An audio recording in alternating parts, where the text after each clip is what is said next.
Hello everyone and welcome to the SystemMagic Twitch stream. My name's Greg, this is Andrew, we're your hosts, and it is our Friday afternoon Anything Goes stream. And today what goes is more Brothers War drafts, because we've been having a ton of fun with this format.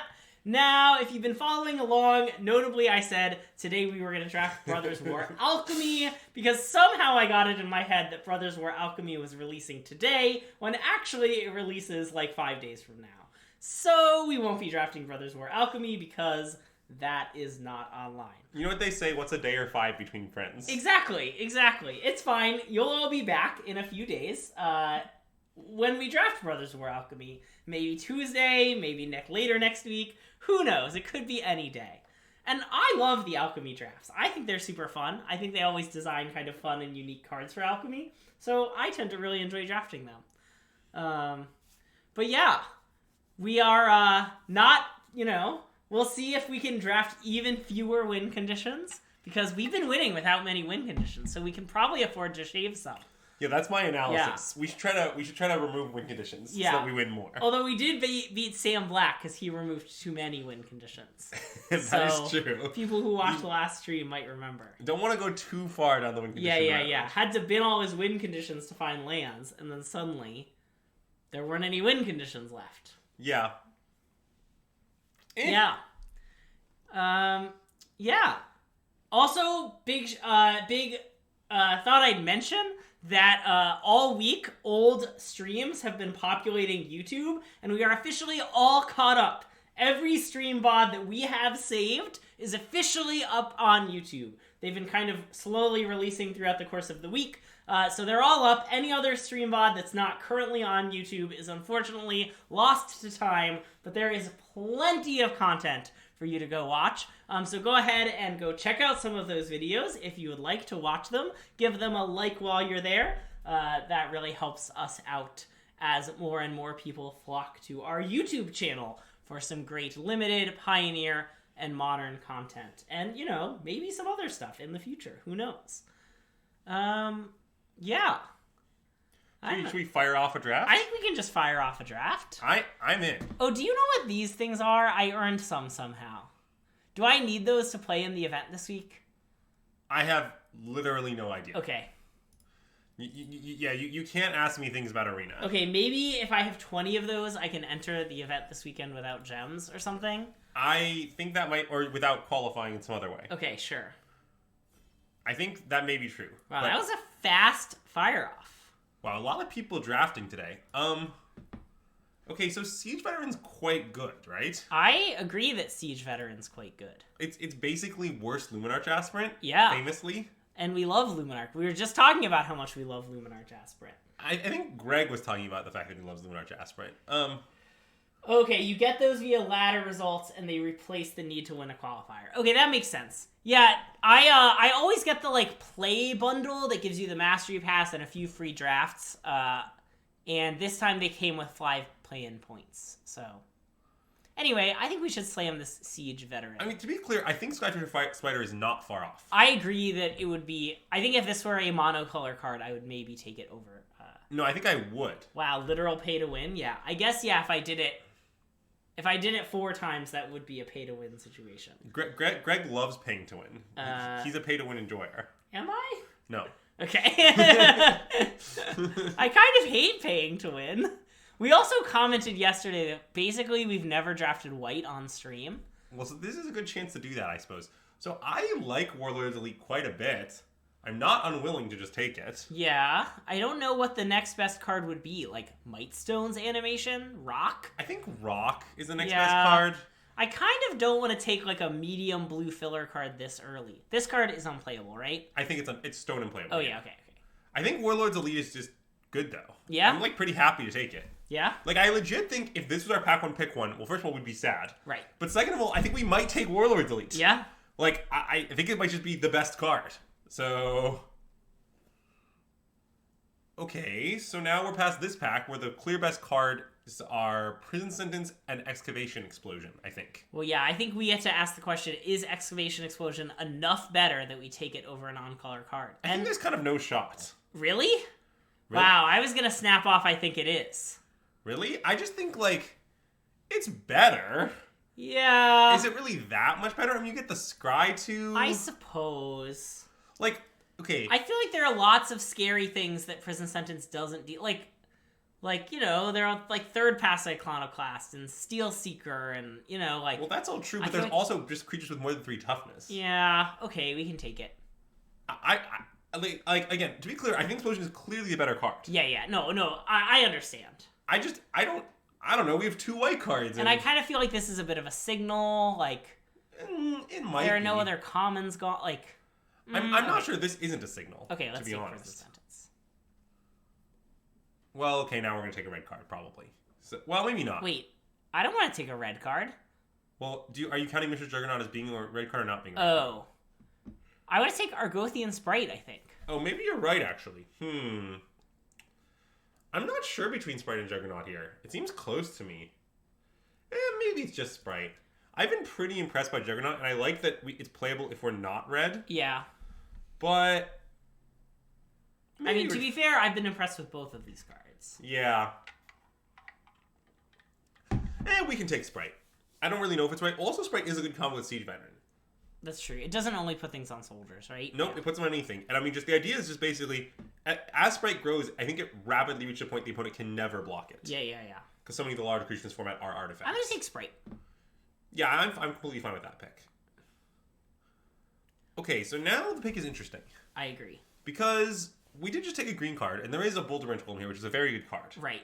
Although it's unclear if that's the sort of card that our deck is in the market for. Yeah. There's also just Prison Sentence, which is a great card. Yeah, I assume we'd rather have that than the Cavalry. Yeah, Bob and Cheese, I agree with you that when in doubt, I think taking the 2-drop is a really good strategy. Well, my opinion on Cavalry is that I've just never struggled to get enough of them in this format. Basically, every time I've been white, I've gotten 2 without investing any early picks in them. Yeah. So I'm not worried about getting enough Cavalries or whatever. I am pretty into slamming this Prison Sentence. I think so too. I just don't think Boulder Rage Golem looks like exactly the direction we're going. Yeah. Well, it looks like we're going towards a green-white aggressive deck. Right. And I don't, in slower decks, by the way, I don't hate having a Journeyer's Kite, but... I don't either. I think it's completely playable. Ooh, this is an interesting pick. So the options I see here are it's one of the 2-drops for sure. I don't know if it's supposed to be Paratrooper Sprite or Mutt. I want to take Mutt. You think it's just straight up Mutt? Yeah, Yes. Reasonable. I guess the thing is also we might just be red. Correct. It's not like we're committed to green. Ooh, yeah, 2-drop Vig Guy with Elite is a nice combination. That is definitely a combination effect, and I do enjoy a nice combination effect. Yeah, but I'm happy to take Scrapwork Mutt, I think. The data will definitely like this pick, is all I can tell you about it. Yeah. I mean, if we were, hard committed to a second color, I wouldn't take Mutt. I guess the issue is we've been shipping pretty good red cards to our left, so it probably won't be open, but, we can just draft red anyway, though. It'll be open pack 3. I want to take the Mutt. I think usually I'm not worried about what you just described, even though that's true. Okay, now... It's decision time. I agree. So, red and green are both kind of open, is Agreed. what I've gathered. Yeah.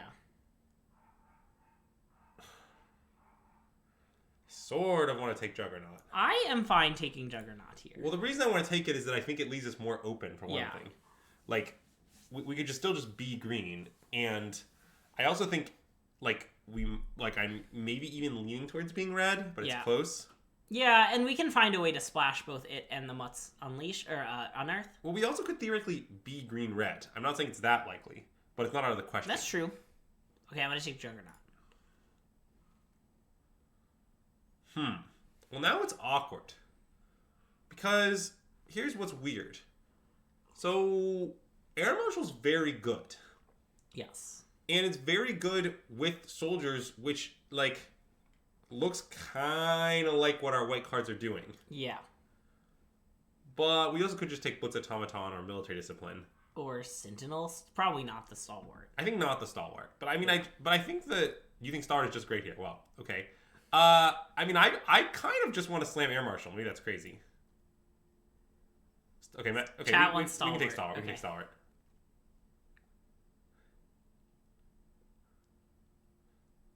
I just love Air Marshal.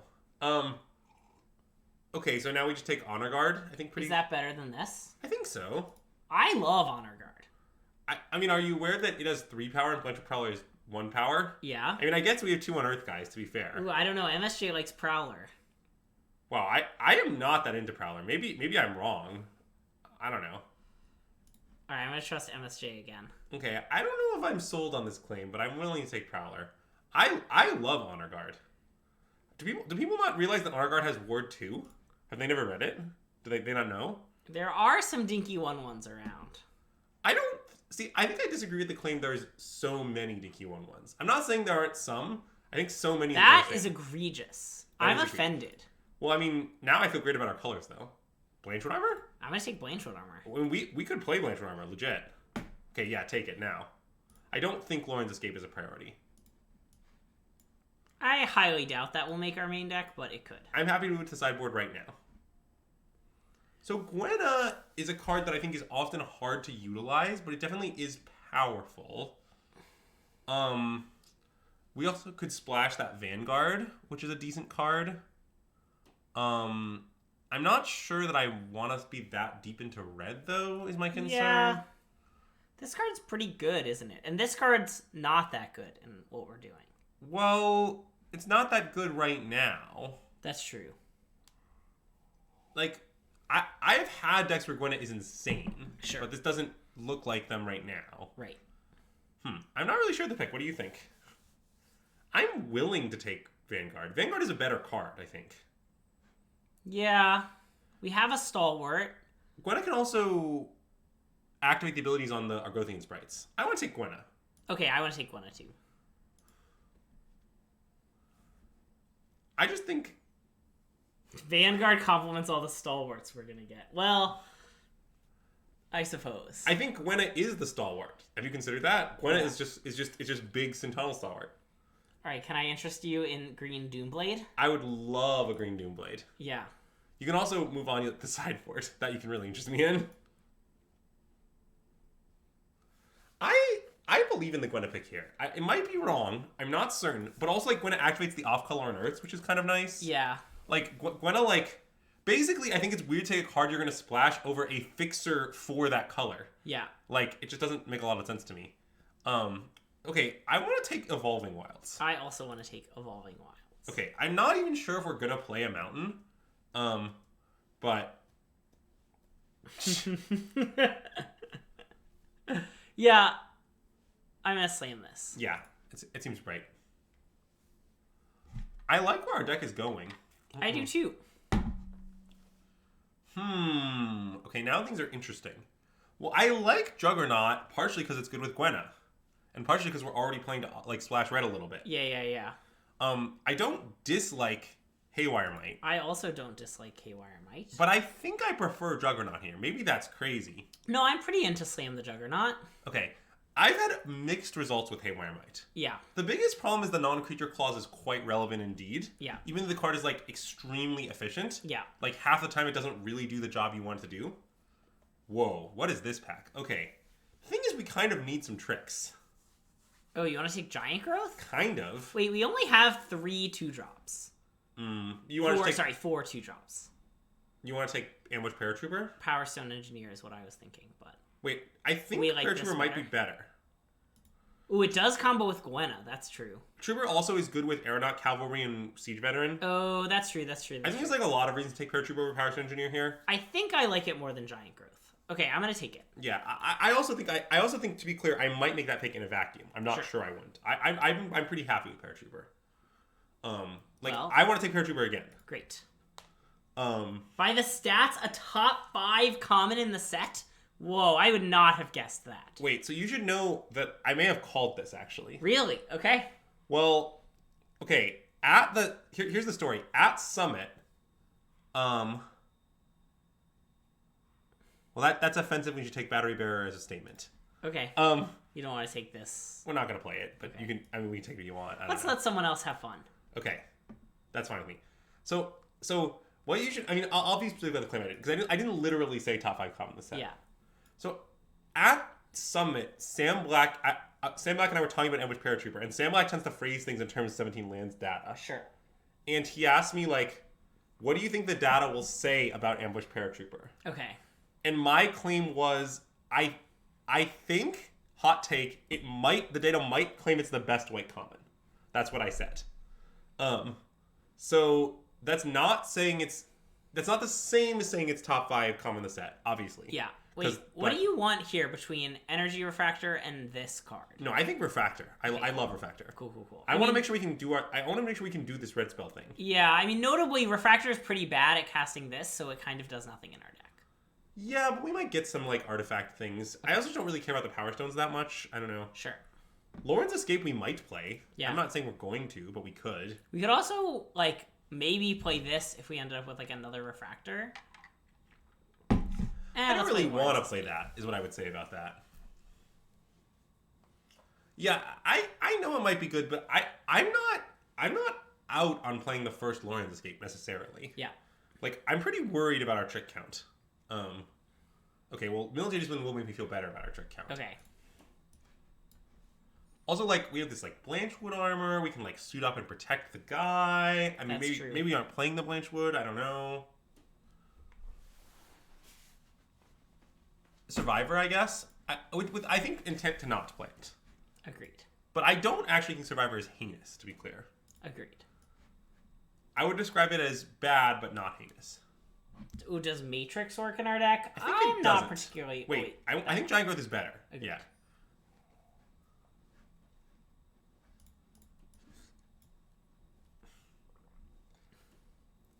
We could have taken Courier. I don't really feel strongly about that pick. I think I'm a little more skeptical that it'll work out than chat is. But...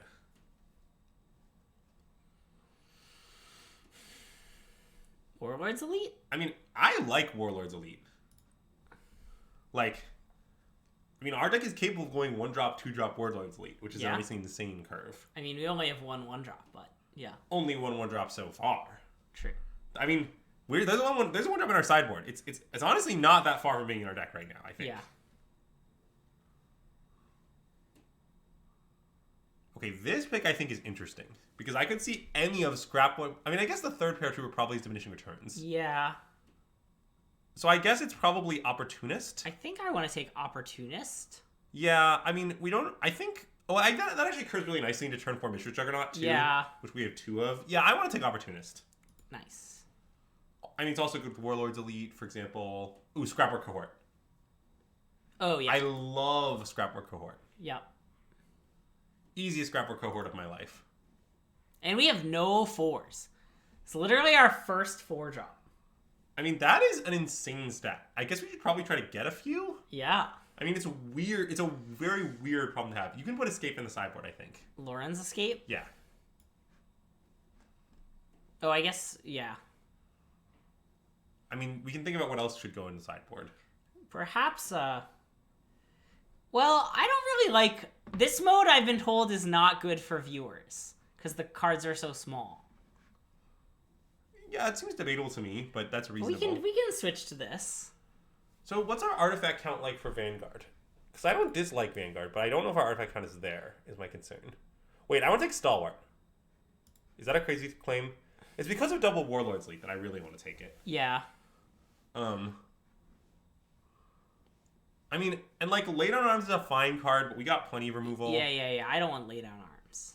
But I think the like Stalwart into Warlords League thing is like super real. Okay, chat wants Stalwart, and we don't want to let chat down. Okay, so now the thing is, this is sort of deck where I like Epic Confrontation for sure, but we also could just take Brushland. Yeah, I agree that it's between those two. We we kind of have a lot of playables. Yeah. Like, this is 24 playables as it is, and none of our cards are that bad. Yeah. So I kind of think we should just take Brushland and make our mana better. And, like, if we're going to, like, play a basic mountain, that makes it a little easier. Yeah, if we're gonna I'm play, like, 16 lands. Yeah. I think Brushland's the pick. Don't brush off the Brushland, as they say. Really land it straight in our deck. Do you have more? Don't... Can you talk about Fox's Tails? Oh my god, AKA not Fox's calligraphy Tails. brushes. This is a joke for only MSJ. Well, don't worry. I make jokes constantly that are for only us. Yeah. Or occasionally jokes that are for only Jesse, so I can't fault others doing the same. Are you offended? I'm not offended, but I do think we should take it. I mean, I love our Stalwart pick now. Yeah. See, I don't know if we want... Paratrooper, I think, definitely has diminishing returns.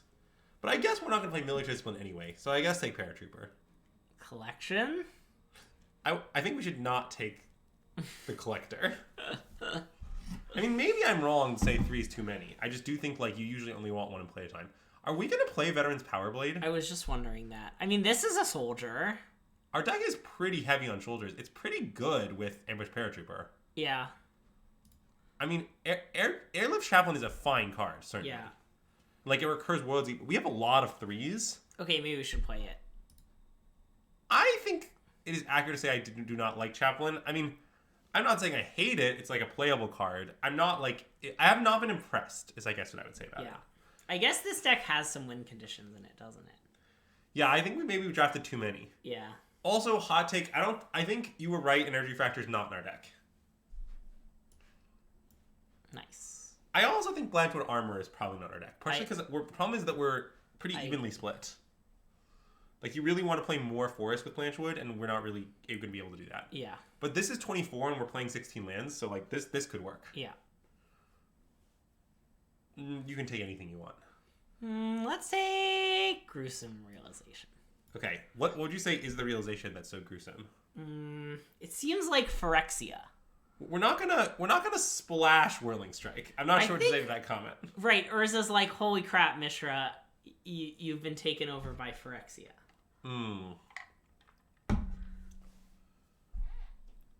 We don't want Gaia's Courser, right? I don't think... Well, I guess it does combo with Gwenna. Well, it also just like... I mean, we have some self-mill. Prowler, Airlift Chaplain. We can decide later. Wait, now I'm going to take this, I think. Okay, I think there's a chance we want to play it. I'm not sure we do, but I'm not sure we don't either. Agreed.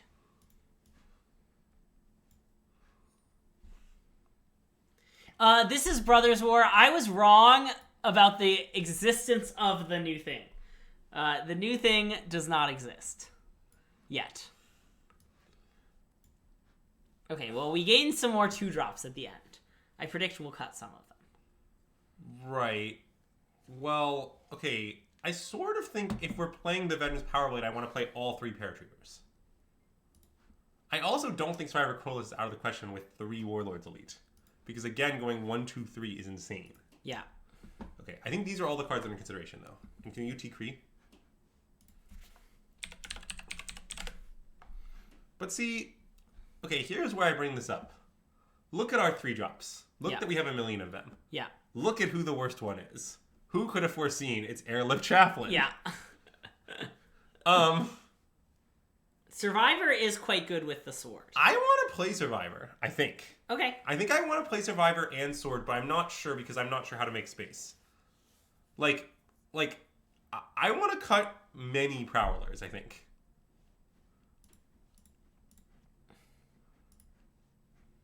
Yeah, that's all very reasonable.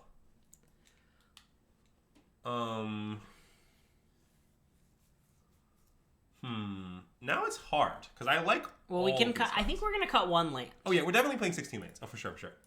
I guess I think the worst card might be Military Discipline. I think so too. Okay. Yeah. I mean, I think it's either that or Survivor. Well, I think it's either. I'll make an insane statement. I think it's either that or a land. That's not that insane, actually. But like, we have the Ambush Paratroopers are pretty good at using extra mana. Yeah. Do we want Mountain? Oh, do we want Mountain? I think probably yes. I think so too. Because I think our mana is quite good, isn't it? Yeah.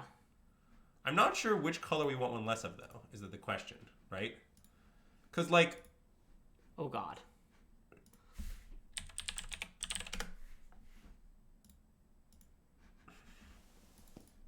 I broke it. Click red. Nice. I mean, look, Bob and Cheese. See, the thing about 15 lands 1 Prowler is that secretly just 15 lands no Prowler. Yeah. So.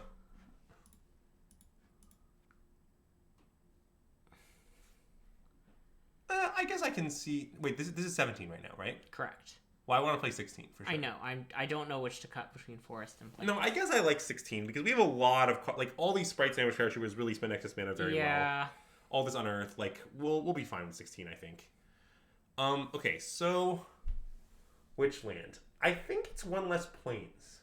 Wait, if we're on 16, we don't need to cut another land. This is 16, right? 14. Isn't that 14, 15, 16, 17? Oh, it's not. Matt says play Prowler definitely. I don't know what to do with that information. How many Prowlers do you want us to play? Cut a card at random or land? You can't just... What card do you want to cut? You have to make a specific proposal. Yeah.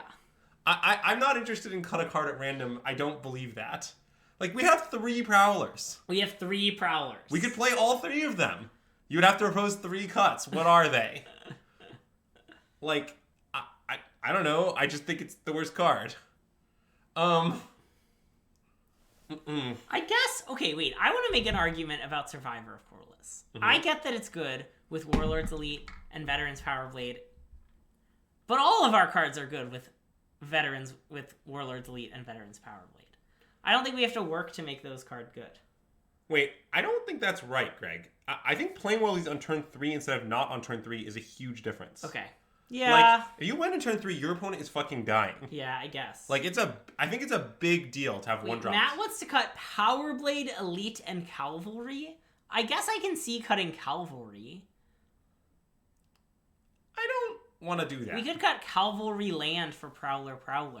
Well, yeah, I'm somewhat interested in cutting to 15 lands and playing 2 Prowlers. That idea somewhat appeals to me. But I'm not... I mean, do we think Cavalry is the worst spell? I've just never had Cavalry be bad is the thing. And it's so good with him with Paratrooper. Yeah. Like I also think... See, Ryan MTG is with us.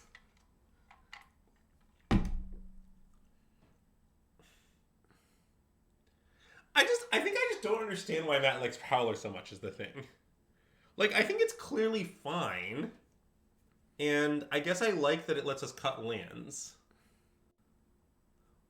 But our deck uses excess mana really well. This thing. Like, we're not, like, gonna be flooding. Mills on Earth finds lands if you need it, taps for Warlords Elite. It does do all those things. Alright, let's cut a forest for Prowler. I'm fine with forest for Prowler. I don't want to cut millions of lands. Okay. Like, I don't just want to sit here cutting good spells for Prowler. I don't know. Maybe that's a bad way to think. What I like the most about Stalwart is that we tap it for Warlords Elite still. I think the thing our deck does the best is we're going to play Warlords Elites on 3, and then we're going to have a bunch of combat tricks, and they're going to lose. Yeah. Like, that's like my plan for the games, essentially.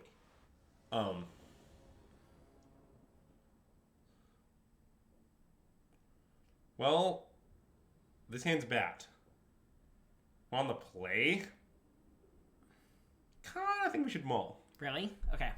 I think this is a classic mull on the play, keep on the draw hand. Oh, this hand's much better. Yes. Tuck Veterans Power Blade, I think. I agree. I mean, Stalwart's a little awkward in this I guess the other thing we could cut is Evolving Wilds. Well, we kind of need our 3rd land, though. Yeah. I think... Wait. Are we supposed to... No, I guess you're right. Never mind, sorry. Yeah, I mean, if we draw a 2-drop, well, it's even fine if we draw a 2-drop. Yeah. Because we can just play it with the plan of... You know what would be a good draw there? Survivors of Corliss.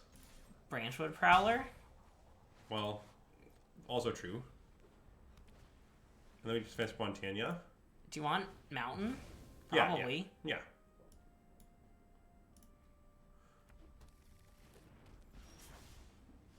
Do we just slam Siege Veteran? I think so. Yeah.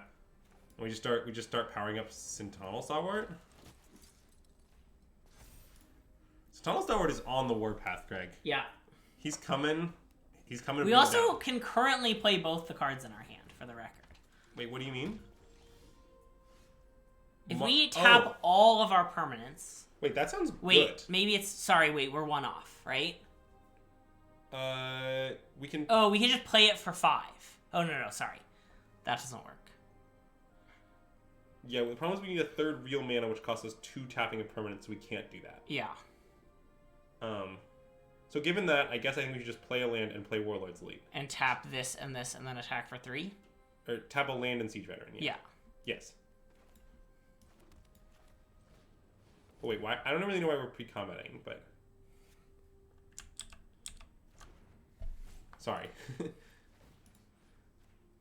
I get that there were some lines where we pre-combat, but we did not end up taking one of them. I just love Warlord's Leap. Maybe I'm too high on Warlord's Leap. Maybe that's my mistake, but I've been really impressed by that card. Yeah? I guess what I would say about Warlord's Leap is it's pretty close to literally being a 4-mana 4/4. Yeah. It's like a little complicated, but that's what it usually boils down to. We just play Mutt, right? And I think 4-mana 4/4 is very good.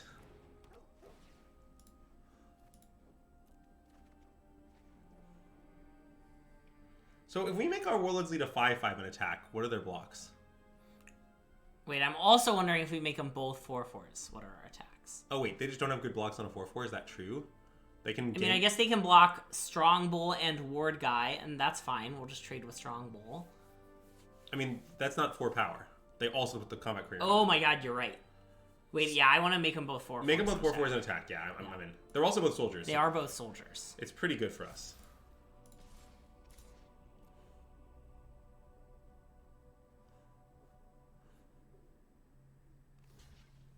Sure. Strongbow and combat courier in the bin.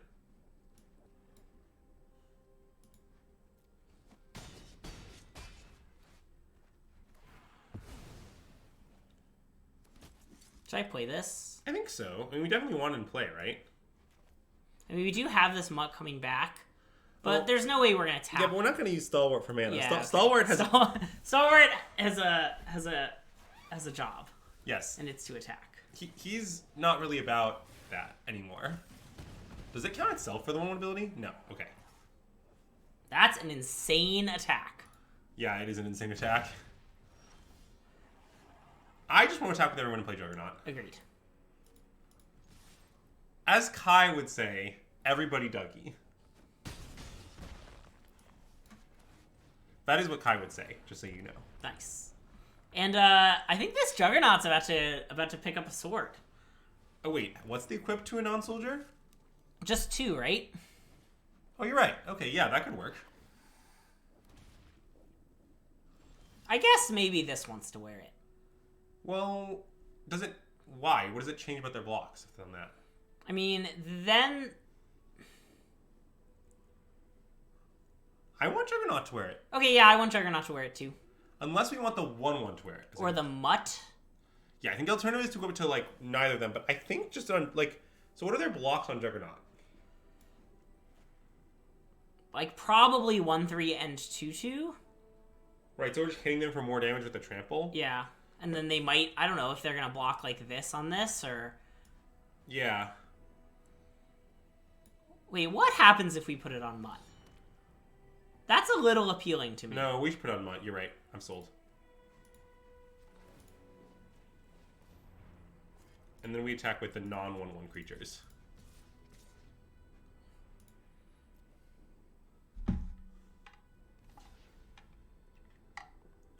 Part of what's good about this is, like, we're enticing them to block the Mutt when we want it dead. Yeah. Which is pretty cool. Yeah, like, they are going to block it, but, like, mission accomplished. So they're at 5 and all unearthed creatures are ready to go. Yeah. The question, I think this Brushland is probably going to hit the table. I want to play it and put the thing on the 1/1. Okay. Or do you want to put it here? I kind of want to put it here. No, I think 1/1. Yeah. I think Ven's Power Blade might be excellent in our deck. Yeah. I kind of wish we had a second, to be honest. Right. Instead of the Airlift Chaplain. That's why I don't want to cut it. Despite what some 2000 ELO Moto limited players would have you believe. Yeah.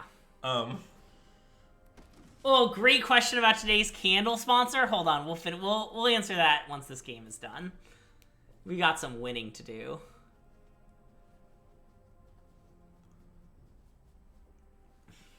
I appreciate this. Internal Star Wars is quite the journey from 1/1 to 4/4 to getting Weakstone subjugations. Yeah. Wait, can they? Oh no, they. Oh, okay. It's like, can they actually sack it? They do have mana though. Yeah.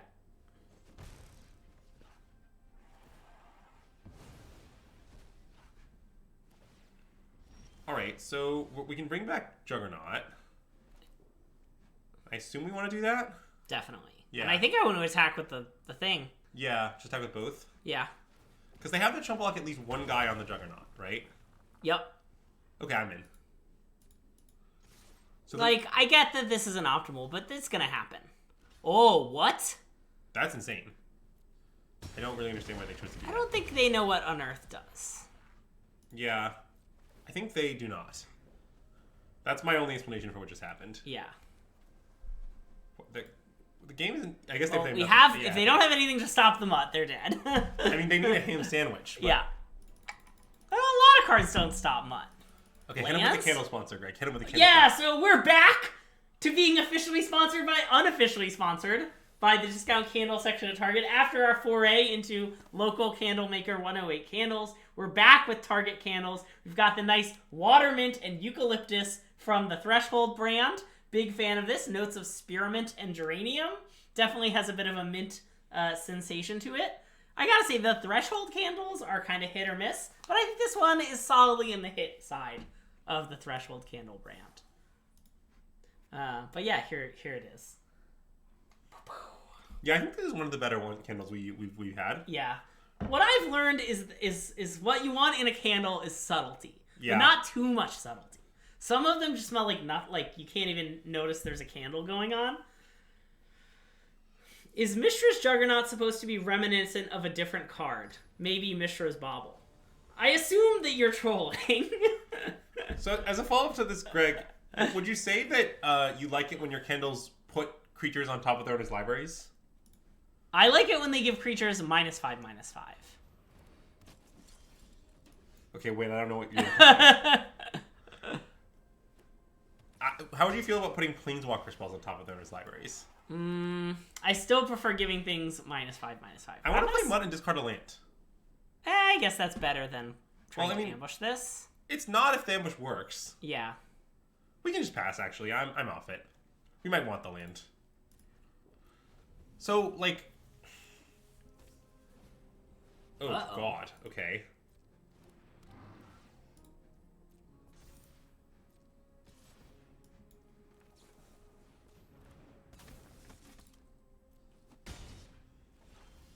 Well, we clearly play Opportunist, right? Yes.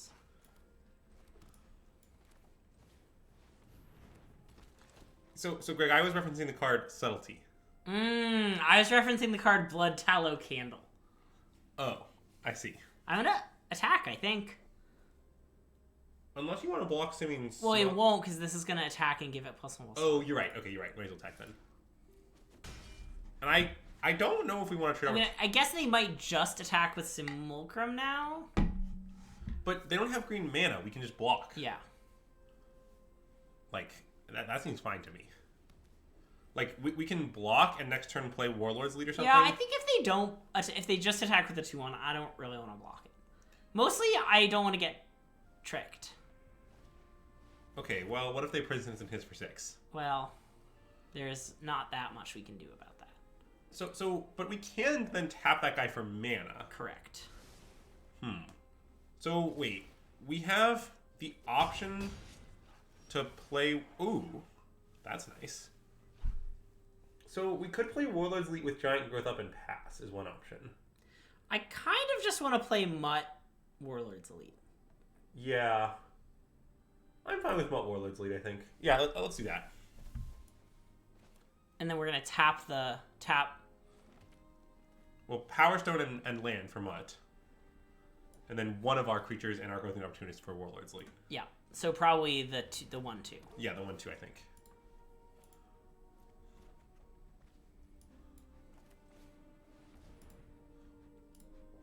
Nice. And obviously a lot could go wrong with this, but... Why do I want to bring up Dismember so much with the -5/-5? Yeah, I was not bringing up Dismember. Yeah. See, Subtlety, Greg, is a modern staple, which Yeah. I'm sure you know as a modern expert. Uh-huh. Ooh. I have a confession. What? I didn't know what Subtlety did. Okay. Well, until just now. That's going to make it hard for my jokes to land. Yeah. I mean, look, man. I'm going to slam the block. Oh, yeah, this is a snap block. We will block any number of creatures that they attack with. 1 is a number. Therefore, we will block. Could have double blocked. Okay, so now we can just play Warlord's League with, like, the world up, right? Yeah. Like tap the opportunity, send the Power Stone, play the land, maybe? Yep. Oh, what I did was meaningless. Yeah, I'm not exactly sure why you want to GG up, but we have GG up now. The question is, do we want to attack at all? I don't want to attack. Well, wait. What do you think our paratrooper's doing? Is it blocking? Yeah, you're worried about getting retricked? Well, why not attack with paratrooper? Is it, like, are you going to block with it? Probably. Oh, okay. I was thinking of blocking with Mud. Oh, I meant block this. Oh, I was thinking of Gaia's gifting. Yeah. Oh, Gaia's gift with Warlord's Elite. Yeah. Okay, we can attack with Paratrooper. I mean, I guess they unearth their Gaia, then maybe one on D. Never mind, I'm off it. Let's pass. Sorry. It's fine. I thought it was worth thinking through. I think so, too. I was thinking of that member. That's true. What would you say is your favorite member? No comment. I mean, I kind of want to block with Paratrooper and play Giant Growth. Okay, why do you prefer that? What are you playing around? Like a bounce spell? Okay, I guess you're right. Well, Gaia's gift is better. Could be right. I just don't know what you're worried. Like, well, maybe I think what I want is to save Gaia's gift because it's a better card. But okay, I think we should use Gaia's gift. I've come around. Okay. On the 4/4. Okay. I'm just gonna do it right now. I'm fine with that because I think this actually plays around more stuff. Is the thing. Yeah, like it plays around combat tricks, notably. Yes. Also, now next turn we have Pump the Team plus Gaia's gift, which is pretty relevant. Ooh, that's true.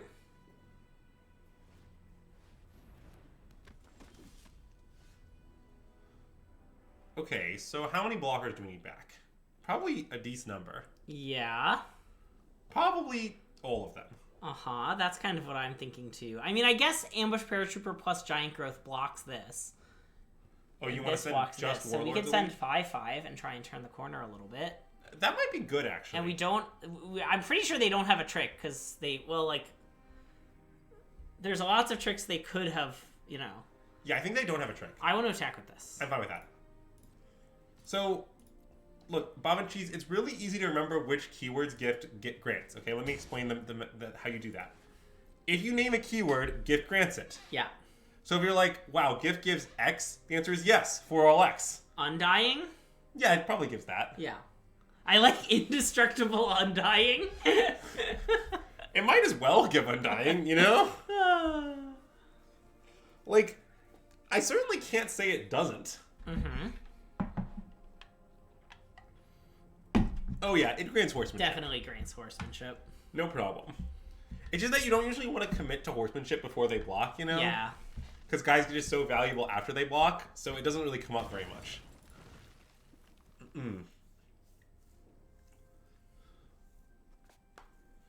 It is truly the gift that keeps on giving. That is absolutely factual.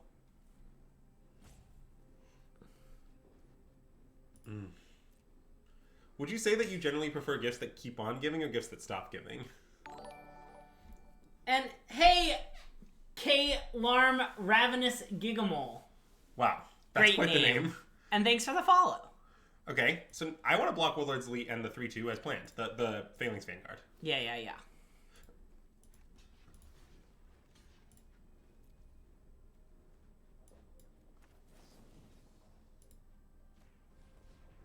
You prefer gifts that are ungiven? I don't need to bother activating, right? There's no reason to. Yeah, you don't need to. I also like that this plays around military discipline. I don't think they have military discipline, but Sure. I like that we instantly play around it. See, I'm a big fan of Gifts Given, if anyone knows that Holiday WotC card. It's a nice one. Oh, that is a good draw. So now, I kind of want to just start beating him up with a 3/2 Paratrooper and lead the 5/5. Wait, I want to attack for 7. It's half their life total. Oh.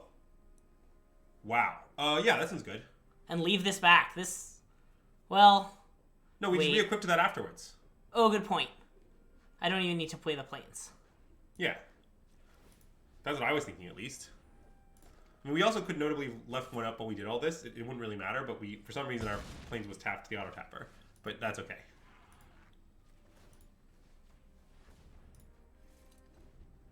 I don't generally go by the name Drew. So I'm not really sure who you're talking to, but I do appreciate that, you know, we refer to Greg as other guy. I'm gonna take 2. I think taking 2 is very reasonable. Because, like, next turn they have to chump. Oh, wait. You should play that. What if we hit a mountain? Good point.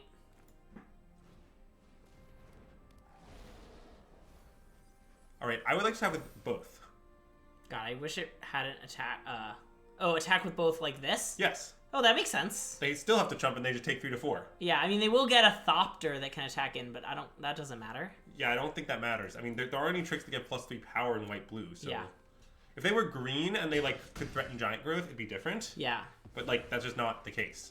And then I'm gonna put this over here because I can. Yeah. I like doing it because you can.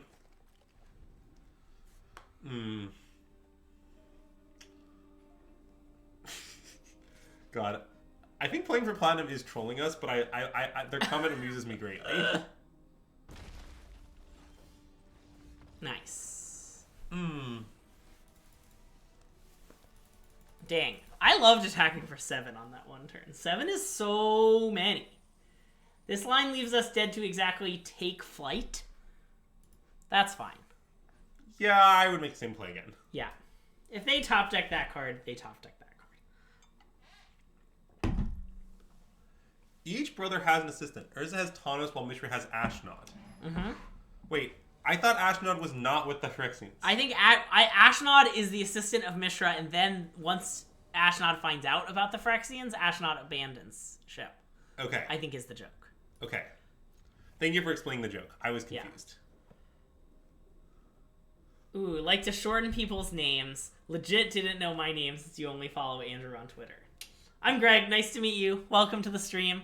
Yeah, this is Greg, noted Lotus winner and one-time Grand Prix top 8 competitor. Wow, you said Summit counts. Yeah, if you count Summit, he has 2 Grand Prix top 8s. Yeah. And I think it's very reasonable to count Summit. I think Summit was approximately GP level accomplishment. Pew pew! I won this Lotus at MTG Summit. Yeah, that is Black Lotus winner Greg Michael. Yeah, it sure is. Let's pass. Okay. I think all lines had merit. Thank you. Just a little while ago now, but... I think it's still recent-ish. Yeah. I mean, you won the largest tournament that wasn't regionals in the last month. That's true. It was pretty close in size, actually. Both had between 900 and 1,000 players. Sure, but I just mean, like, in terms of significance. Oh, sure, okay. Yeah, I guess large is not quite right. Like, any news on the Crown? No news on the Crown. Okay, we just play Prowler, right? I think so. Yeah. I'm attack first. Sure. No, I'm gonna play Prowler first. I could not see how it changes things. I'll take Forest, I think. I think that's better than Brushland, yeah. And I was wondering about the counter, but... No, I think we want the land. If nothing else, to have a card to discard a scrapboard seems good. That's true. And yeah, I guess with these Warlords elites, like, we have stuff to do with our mana. When am I selling that thing? I will not be selling the Black Lotus anytime soon. Well, this, my friend, is not a show of strength. So Mr. Oakley just referenced noted Magic dealer Dan Bach with that comment. And I have a Dan Bach story, actually. Okay. So there was a Grand Prix where I didn't make day 2, and I won the Modern side event, which was supposed to be for a foil set. But they were like, oops, we made a mistake. We don't have a foil set. All we have are these foil sheets. Okay. Are those okay? And I was like, absolutely okay. We should play Warlords Elite and tap our Blanche with Prowler on a land, right? Correct. Okay. Wait, play the one they've seen. Play the one they've seen. It doesn't matter, but yeah, it's fine. No, it does matter. I think it would show. I've like seen it not show. Oh, really? Yes. I'm pretty sure that's not how it works. So anyway, I won these foil sheets. And I went around to all the dealers. Why not block there? Oh, I guess we should have blocked there. I wasn't really thinking that through. Sorry, I wasn't paying attention. What happened? We should have blocked the Combat Courier with our 1/1. Because they'd probably... Oh, I guess that's true, yeah. Okay, I'm with you. It doesn't matter, but that does sound better, yes. So I want to play land and attack with everyone. Yes, I like that. Great. And if they block the Prowler, I will pump. Yeah, I think we just pump. Deal.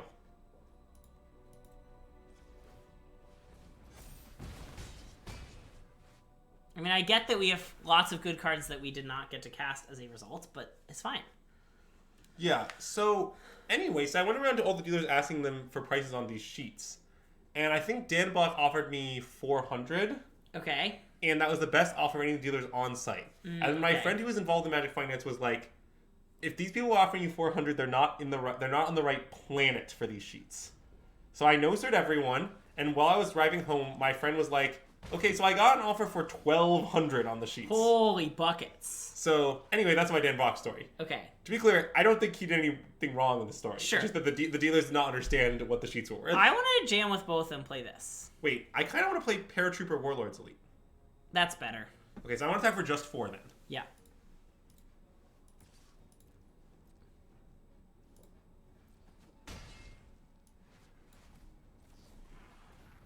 Basically, see, the thing about Warlords Elite is it's basically Mishra's Juggernaut, but it costs 3 mana. Yeah.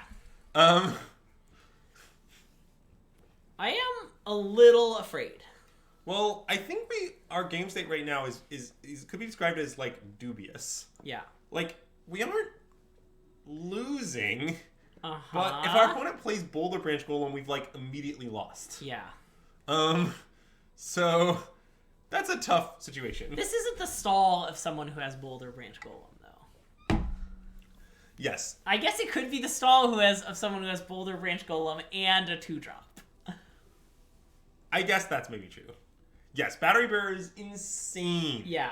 If you'd like to see winning with Battery Bearer, you can check out our stream from yesterday, preferably on the website www.youtube.com. As an additional note, if you do choose to check out our stream from yesterday, you can also see a lot of losing without Battery Bearer. Yes. The game against Sam yesterday was sick, yes. Yeah. So this is a cast, right? So they had to draw before they do this big scry? Yes. Okay.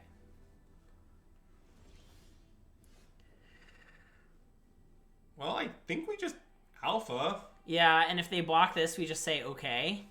Well, wait. What blocks do you mean incompletely? Whoa. Yeah, okay. I'm very into alpha. Okay, let's alpha.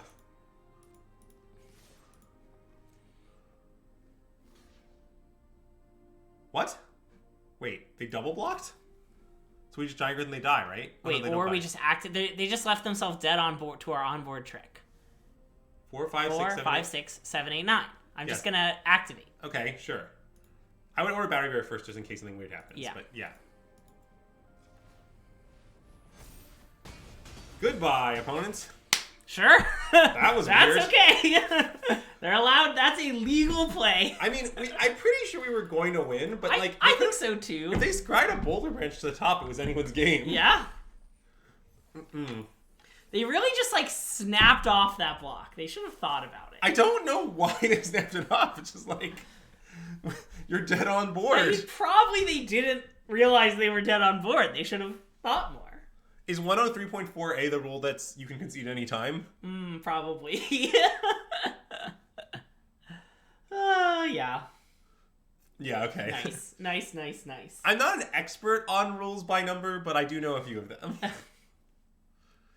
Have we considered that perhaps ChatGPT is our...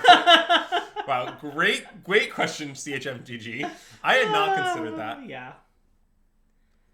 Oh, yeah. I mean... the Sam's game is just so bizarre. Oh my god, I went back and watched it from Sam's side. It was really fun to watch from Sam's side. He, like, especially knowing how it ends and just watching more and more cards go into his graveyard and him mill himself more and more and more. And I was like, keep going, Sam. Oh, another trigger? Another Steel Seeker trigger? That's fine. Oh my god. Oh, a hello. We'll give him a hello back. Our opponent's name is Walrus Madness. I don't know who Walrus Madness is, but that's a fucking banger of a username. Wow, are they gonna stalwart us back? That'll teach us. I think we should offer the trade. We don't really care about the stalwart. Like, if they block, I think we no trick. I agree. Okay. Got him. Now they attack with stalwart, and we teach them a lesson. Uh-huh. Oh. Come on, one time. Send the stalwart. Yep, that resolves. Now attack. Damn it. They saw through our incredibly obvious trick. Okay, so I sort of want to play Survivor and just prison sentence the Argothian sprite with the idea that I want to scry to. Is that crazy? You can say it's crazy. Alternative just to attack for 1 and play the Survivor of Corliss. I don't want to scry 1. I don't want to do this. Notably, like, yeah, I hate that. Okay, why? They're gonna play then this frees this up for mana. They're gonna play something better. Yeah, like, that's true. Okay, you can just play Survivor's Brush and attack for 1.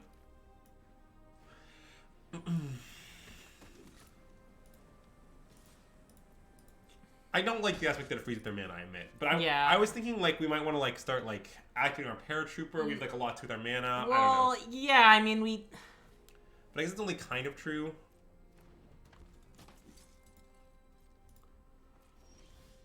Oh.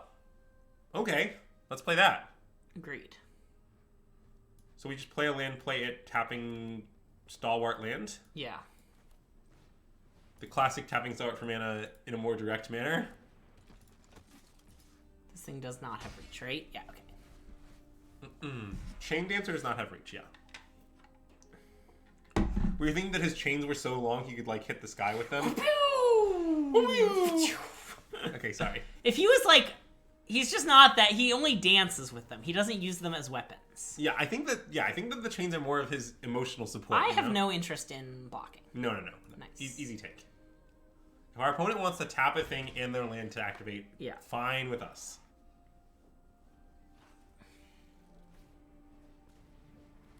Okay, so... Ooh. Wait. I want to play the Blade, suit up Survivor of Core whatever, and attack with the Warlord's Elite Survivor and the Paratrooper. Is that too aggressive? How much are they... Their attack back, let's say they play a spell. 1, 2, 3, 4, 5, 6, 7, 8, 9, 10, 11. But we have this to block if need. This can chump if needed and can block the 2/1. Yeah. And it's an attack for 4, 5, 6, 7, 8. Yes. I'm pretty into it. Okay, I'm into. Wait. It's tapping your mana wrong.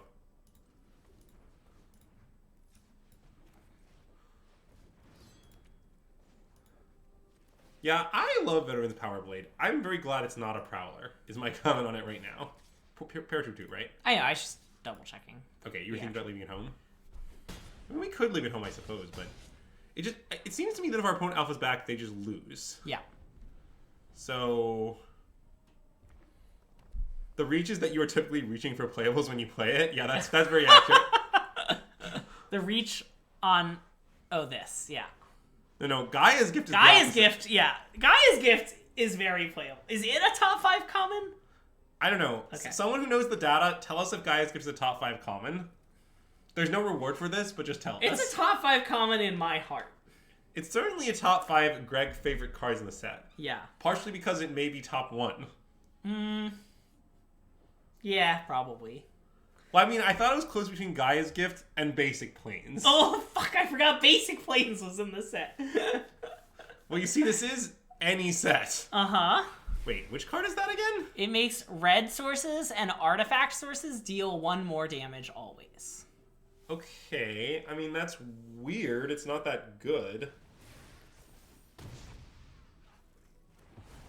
Okay, so now, like... They can attack us for 6, and I guess probably will. I mean, we'll happily trade for the Mind Worker, I think. Agreed. So it's 4, 6, 7, 8. But well, that's fine. We're definitely going to take 8, I think. Agreed. Seems crazy to do otherwise.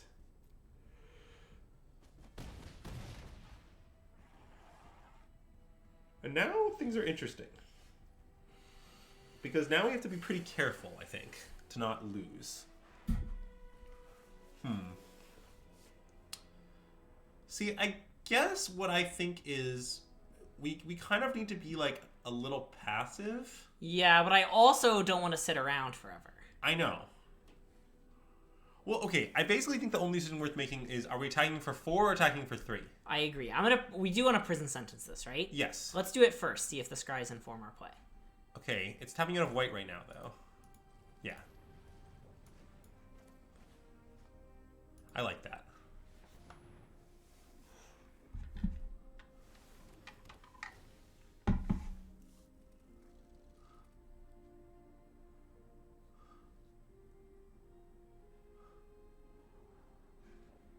Okay, so we should be not aggressive. Because we've Siege Veteran coming. I mean, I don't think saying go is that crazy, to be honest. Which one do you want on top?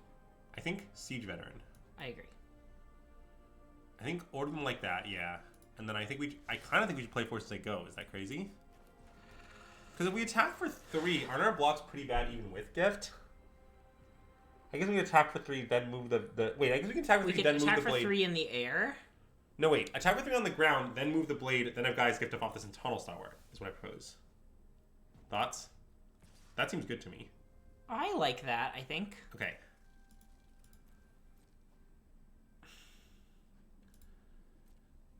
And I believe we just want the blade on the paratrooper still.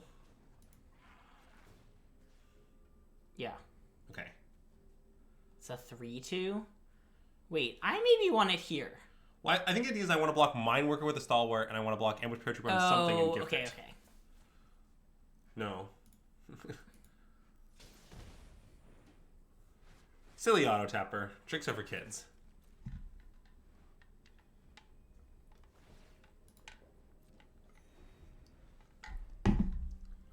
And notably, even though everyone does play a land, it seems they're 1 mana away from... Oh, I guess the awkward thing about this is if they play a removal spell, such as this. Well... Okay, so we're taking 2 down to 7? Taking 3 down to 6. Wait, so if we respond with gift, we die? Wait, but gift counters this, so we won't take 3. Oh, okay. And then we'll take 1, 2, 3, 4, 5, 6, 7, 8 to 1. 8 is... We have to take 8 then. I mean, that's life. I still think we made the right play, to be honest. Yeah. Like... Oh, wait, we can tap Power Blade. Oh, nice. You're right. Nice. I mean, that's a blowout, because now they can't Now they just can't attack at all. Yes. Good old tap Veteran's Power Blade to some Tunnel Stalwart. You love to see it. Okay, so let's play Siege Veteran. I think off Plains Force Forest.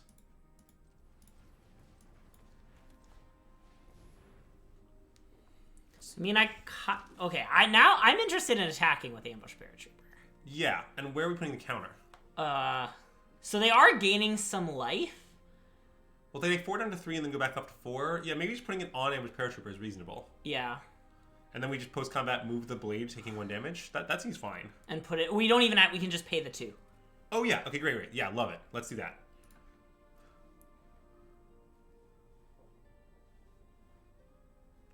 This is a very tight game. It is.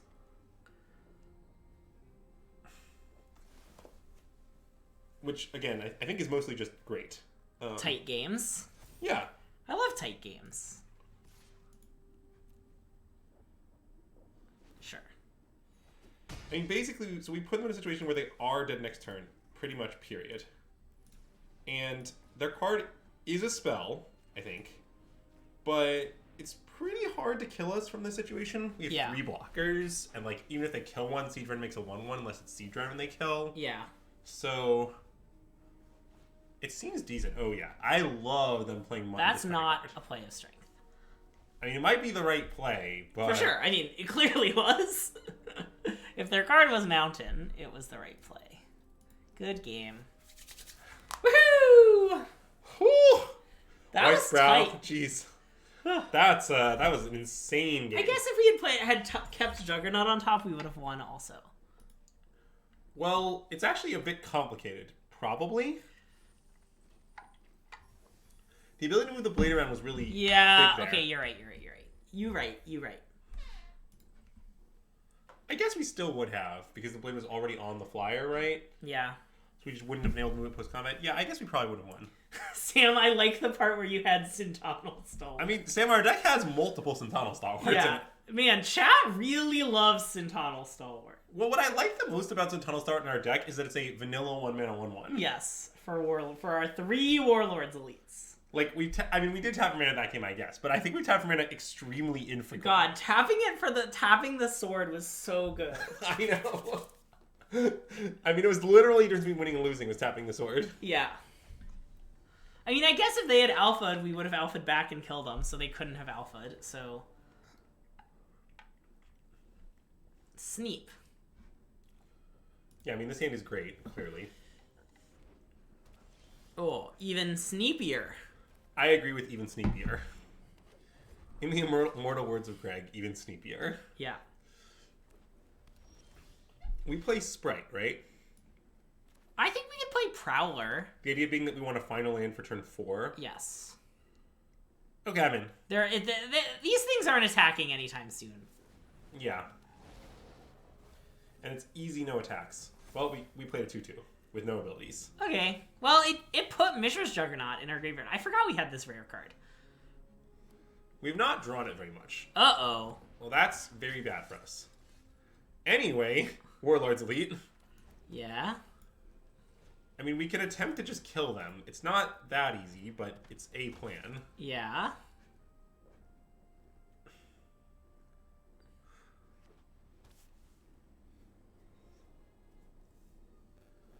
This card's messed up. It's completely insane. Yes, it's one of the best cards in the entire set according to Newland's data. That makes sense. Oh, let's put it in prison. Yeah, easy put it in prison, and then we can also play a 2-drop. Yeah, do you want to leave up Paratrooper? Wait, I'm gonna attack first. Okay, sounds good.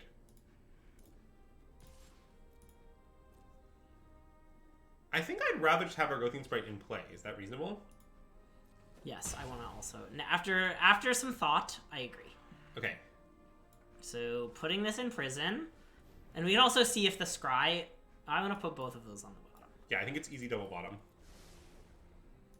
Like, we have some stuff to do with our mana, but, like, we could even... At some point, we will draw more lands, is the thing. Yeah. Like, basically, like, we're kind of in a situation where we want to draw one more land for the rest of the game. Yeah, like, maybe 2 because of Sprite. Maybe, but that's not even clear. Harbin? Jeez, okay. Our opponent's deck seems terrifying, but the game is going fine. Yeah, agreed. Oh. Wow. I don't hate slamming that. And making Warlord's Elite a 5/5? Yeah, I mean, the alternative, just to be clear, is we could play Paratrooper into Warlord's Elite, right? Yes. Tapping everything except the Warlord. Well, I want to attack with... I'm maybe more interested in attacking with Sprite. Okay, I think I just want to play the Cavalry. And pump this, even though it's a little all eggs? Yes. And then attack with both of these? Yes. Okay, that's what I want. I don't think it's even that all eggs. I think our biggest threat right now is Cavalry. I guess that's true. So, like, we have 3 threats. I mean, God, I love Sprite. Can I talk about how much I love Sprite? You know how chat loves Sentinel Stalwart? I love Sprite. Would you say it's the Sentinel Stalwart of the 2-drop slot? Yes. Okay. I thought you might say that. Why does our opponent keep chump blocking? I don't know. Because the best explanation I have so far is they're not very good. Oh! Wow, that's insane! Hey, Jim Davis! Welcome to the stream, and thanks so much for the raid! Hello, if you're coming over from Jim Davis's stream. We are SystemMagic. My name is Greg, this is Andrew, and we do a lot of streaming on this channel.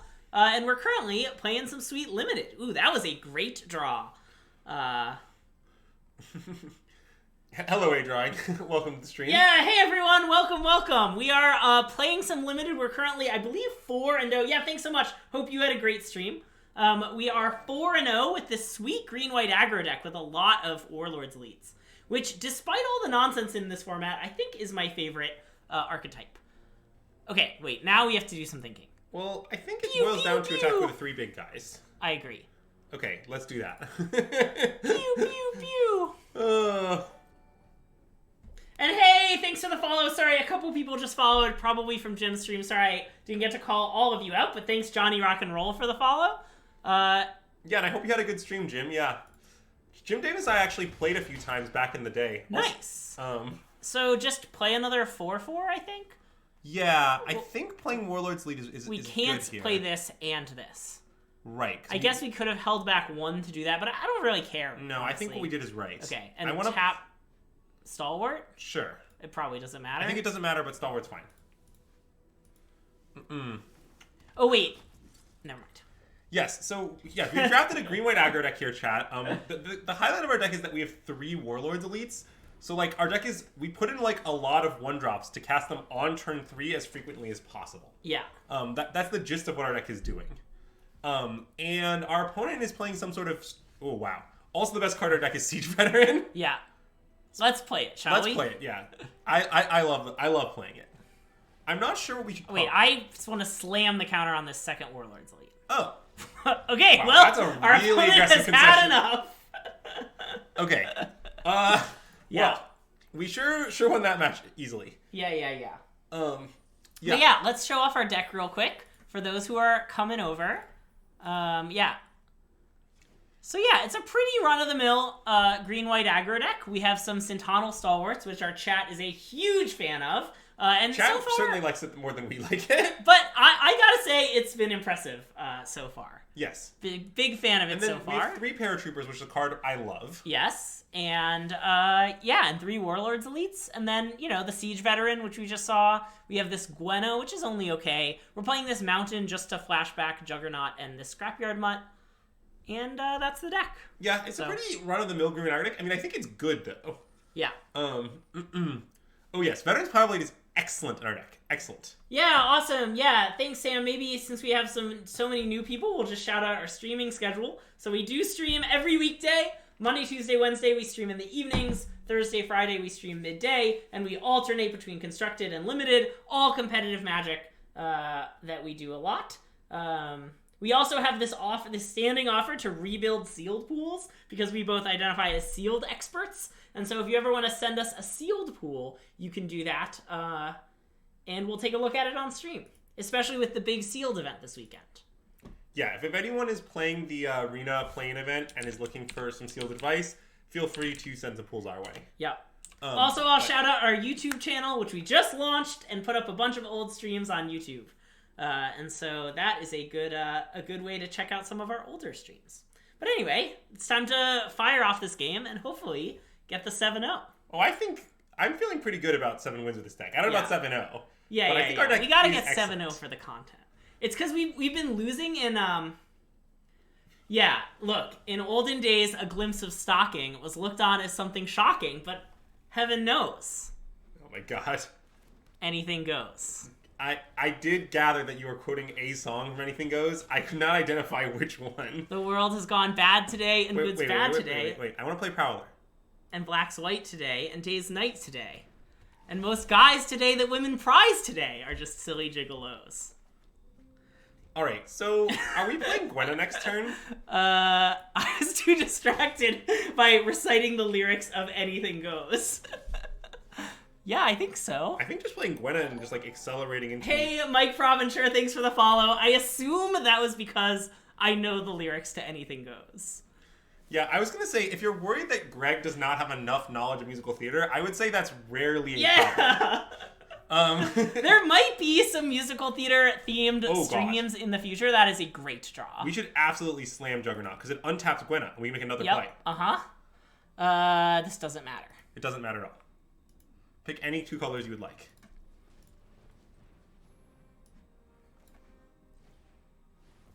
I guess, wait, it did matter, and green was right. Leaving up a forest was right. Because I think we're just going to play another 2, right? Yep. And I think it's right? Yeah. I made the decision for you. No, I think I agree with everything you did. I mean, now I have Anything Goes stuck in my head. Greg, you did this to yourself, and I have no sympathy. If you didn't want to have Anything Goes stuck in your head, then you shouldn't have sung Anything Goes. Okay. So, wait, I want to... Clearly your work here is done. I want to attack with just Juggernaut. Wait, I want to attack with Sprite, and if they double block with the first strikers, I want to play Ambush Paratrooper and activate it. Wait, but I really don't want to do the second thing is the issue. You just want to play this and this? Wait, yes. What if we play this, untap Gwenna, and it's like... Well, that won't untap Gwenna, right? It doesn't have power? This will. Isn't it? Oh, power 5 or greater. Oh. Yes. We also have Sprite activation on board, so they're not going to make right. that. Okay. So I guess we can just attack with Juggernaut. Yeah. I'm fine with attacking with the two things. Because they're just not going to block the Sprite into the onboard activation. And then, okay, well, now we should just Giant Growth, I think. Wait, I want to play Paratrooper and activate. Oh. Well, I guess I'm fine with it now, yeah. Okay. Well, if they block... I didn't want to do if they block the Sprite, but if they block the Juggernaut, then it's a different story. Yeah. Because we obviously can't just use the Sprite activation in this case. Yeah, now our opponent seems extremely dead. Yeah. and I predict they will concede the next one turn. Okay, I appear to be wrong. They did not concede in the next one turn. I'm gonna jam with everyone. Wait, do you want to play Cavalry first or no? I think I don't. I think I'd rather activate. Yeah, Like, okay. I kind of think they're dead to the alpha, okay? I haven't done the math yet, but I mean, I think they were Dobbs. So, Provencher, on the comment that Paratrooper was quietly your favorite right comment, I believe the data just agrees with you. I think the 17 lands data, which I'm not saying is the end all be all, I'm not saying you should trust over everything else, but my understanding of what it says is Paratrooper is the best white comment. And hey, the real Captain Wacky, welcome to the stream, and thank you so much for the follow. Okay, wait, I want to do a dead check. Were they just dead on board to alpha plus activate? So the best blocks... We can giant growth and activate. I understand. The best blocks are here and here, so it's 5, 6, 7, 8, 9, 10, 11, 12, 13. So no. So no, but they would go to 1 and lose both their creatures. Well, yes. Our opponent was definitely going to lose the game. I'm just saying that's what I would have done. All right. Let's get our 7-0 here. Yeah. So, notably we're hiding it, but there I just want to show everyone that we have 0 losses. Well, I didn't realize our faces covered the losses. Yeah, I think it's good, But Greg, have you considered that we're Magic players, which means we always describe our record as, X something? X and so the win. You're saying the wins don't matter? Yes, we should cover the wins but leave the losses. You could say that. Then we can describe ourselves as X2. Yeah. Wow, 17 lands has it as the 3rd best white common? Wait, really? Oh, I thought 17 lands loved that card. Okay, maybe I'm mistaken. And hey, Flying Ninja, thank you so much for the follow. And yeah, Zyphos will definitely build your pool. Yes, so let's Hold on, let me pull that off to the side. Okay, it's number 2 now, sure. Number 2, okay. Anyway, the point is it's very It was number good. 3 last night. That's insane. Well, I mean, the point is it's very close, yeah. Yeah. I also assume the Prison Enchantment is number 1, but I do not know for sure. Wait, this hand is bad. Yeah, I kind of want to keep it on the idea that we'll draw some cards that are good with it. Like, we have tons of 2s in our deck. Yeah, although we don't have very much time to draw them. I think this hand is quite close. I think on the play I would not keep it. But aren't the Warlords Leagues going to be bad? I mean, if we don't draw a thing to play on exactly turn 1 or 2, isn't our hand basically Garbo? I mean, if we draw a thing to play on turn 3, it's not that bad. We'll just play that and then play Warlords Elite on 4. Okay, okay, fine. I'm in. And it has these great cards. Scrapwork Cohort is number 4. Whoa, Airlift Chaplain. Right, so what I was going to say about this is Scrapwork Cohort isn't a white card. Well, sure. So its placement as number 1 white card is just incorrect, as it's a colorless card. Yeah. Which means I believe that the statement Airlift Chaplain is 1 is correct. At least that's what I was reasoning. But we are big fans in Limited of the Never Mulligan Club. Right. So I say this a lot on stream, but I'm going to say it again because a bunch of people here haven't seen our stream that much, I assume. So there's a quote from Sam Pardee, who I think is one of the best Magic players in the world right now. And the quote is, most people would win more in Limited if they weren't allowed to mulligan. Construction is different. This only applies to Limited, but I think it's very true in Limited. I think in Limited, usually you should look at your hand and then say, wow, a lot of things could go wrong, and then keep. Yeah. Whereas Constructed, you should basically say, if my hand has any significant problems, I'll mulligan. Yeah. But, yeah. Okay, now we're just going to draw a 3-drop, right? Right? See? Oh, Hand's man. great. Deck's great. Never Mulligan Club plays off again. I mean, next turn is awesome now. We can attack with one of our creatures, tap the other one in the Power Stone and play... tap Power Stone in land and play... Yeah. It works out perfectly. We get to attack with both of our creatures if we want. Okay, so... I'm Greg. That's Andrew. So, yeah, I guess... I don't really know how to answer the question, who am I? It's kind of a complicated question. I'm best known for winning Pro Tour Guilds of Ravnica. Yeah. I used to be a pro. Now, I'm about as much of a pro as anyone else. So, okay, we have some options here. Well, yeah, I mean, the thing is, I don't want to play Gaia's Gift this turn. Well, we could attack with both without playing Gaia's Gift, because we have this activation. Oh, wait, that's true. But I think what I want to do is play them, play a land. And hey, Van Wilder 10, thank you so much for the follow. Welcome to the stream. I want to play land, mutt, discard the other land, play Warlords Elite, tap the 2 small guys, attack for 3. Oh, if we're doing that, we should attack quickly first. I agree. But I was just laying it all out. I just think, I like the play you described, though. Basically, not attacking with the paratrooper lets us get another thing into play. Yeah. Which seems worth it, is I think, the point. And I guess I'll play this because of Gaia's Gift. Yeah, that seems reasonable. Okay. We have, like, a green spell we want to, like, cast later in our hand, so we're going to, like, play another green so that if we draw a green thing we want to play, then, like, it's easier to double spell. I think that makes tons of sense. Yeah. It may not have worked out, but I think it makes tons of sense. Oh, yeah. I am the one, according to the stream, on the left, but in real life, I'm on the right. Yeah, which side who's on is very complicated. Yeah. Since, the stream is mirrored, you know? Yes. But anyway. Also, I want chat to know that today I'm wearing my Evil Geniuses Touch Grass shirt. Okay. So if anyone here supports EG in League of Legends, then, you know, you're in the right place. Yeah, I don't know what any of those words mean, but that's okay. Well, they're an NALCS team, Greg. Okay. They won NALCS North recently. America? Yes. Yeah. Yes, stage left is accurate, yeah. Ooh. Well, that's definitely our play for the turn. But we can make a big attack first, right? Because we can threaten to... Yeah, I mean, I don't want to send the mutt. I don't really want to send the paratrooper either. Wait, why not? What are you worried about? Is activating this turn even that bad if they block? I guess not, but I'm like, if they block with this and have a trick, and we activate, we still lose our mutt. Yeah, okay, I guess that's true. And the mutt is helping us cast things. I'm perfectly fine to attack with this and this. Okay, I'm in. And same, like, if they block here and have a thing, then we, like, have to activate to save our guy. Fine. That's I don't like any of that. I'm in for the attack you're proposing. I want this. Yeah. And then second main, I guess we're just slamming Juggernaut. Yes, and it's also important that they trick both their guys get pumped, which as chat points out. Yes, Marcus is absolutely right. Is a little... Oh. Huh. So now they probably have something, but let's see what it is. Yep. I mean, it's probably Whirling Strike? Okay, but now it's not that good.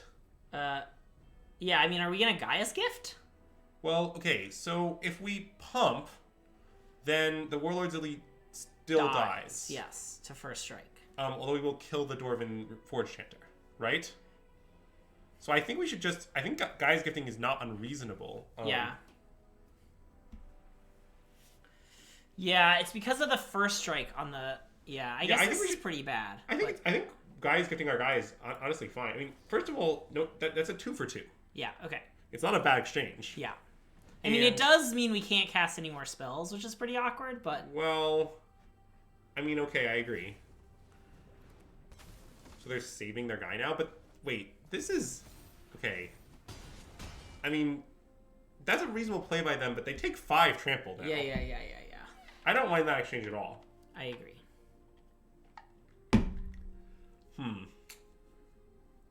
I mean, we could have only sent one guy because of specifically Whirling Strike, but that seems so conservative. Yeah, the trample there is big. I'm trying to figure out if I think we made the right play. Like, basically, I think we clearly did once we had attacked. Yeah. But, like, I'm wondering if attack was right. But the thing is, I'm not sure we have like, great they reason. just played the most obvious trick, and we got kind of wrecked by it. Which is, like, that's so pretty maybe we should have sent one guy. Yeah. Yeah, I think maybe we punted, but that's okay. Let's attack with this and slam this. Oh, yeah. Now I would like to make the level 0 play. Yeah. Like, we could play Banjo Power or try to hit a lane and then play a World Sleep, but I don't see any reason to mess around with that. Yep, agreed. Not with, like, our opponent's also at 6. Like, at this point, they're in, like, pretty huge trouble. Yeah. And, like, it's not even very easy for them to hold up tricks because they have such a life total and not that many lands. And, like, I don't know. I think we're going to win the game, despite our best efforts. Yeah. I think it's close. If you decide it's a punt and would like to implement the punt counter, you have that right. Yeah, only chat has that power, though. Yeah.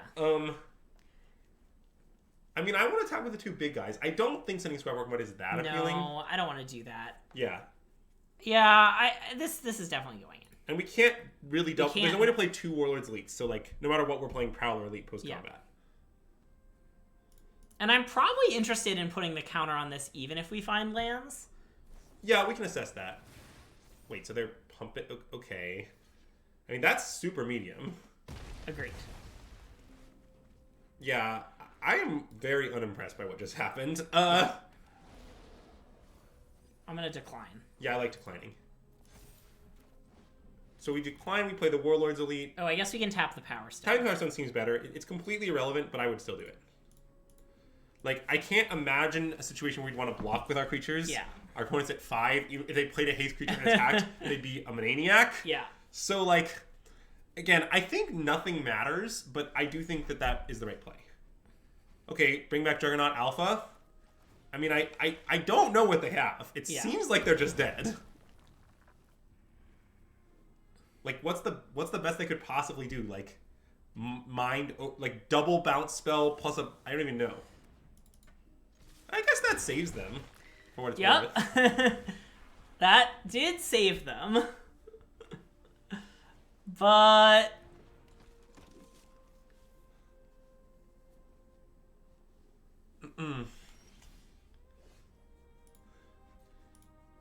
It saves them in the very technical, the game continues sense, yeah. Not in the sense of, you know, they have any realistic shot at beating us, is sort of what how I would describe their play. Pew, pew, pew! So and that, my friends, is a 7-0 with green-white aggro. Yeah, so something I like is that, for a chess reference, Greg makes this, like, punching gesture, as far as I can tell, at random times. While attacking. It's an attacking gesture. But, like, it's not like every time we attack you make the gesture. It's when it's, like, exciting, you know? Pew, pew! As far as I can tell, you roll mental dice, and then if they land on a 6, and we're attacking, you make the punching gesture. I feel like it's you can do it seriously when we're, like, really beating them down. You give them the pew pew. But also, it's like, if you're a really control deck and you, like, randomly attack for 1 with an aeronaut, you know, or with the cavalry, that's a great time to hit them up with the pew pew. Okay, so are we drafting again? I want to draft again. That was fast. Fired off. Nice. Yes. The problem is our deck was aggro, so our games took almost no time. And we won all of them, so I think drafting again is extremely oh wow, fire rate. We probably won't play all the games with this draft. Yes. We can do a serious pew pew. Oh, I guess we did say we're going to look at Xiphos's sealed deck. I think we should draft. Yeah. Okay, well, In the Trenches is an insane and ridiculous bomb. Yeah, okay, let's try drafting in this orientation this time.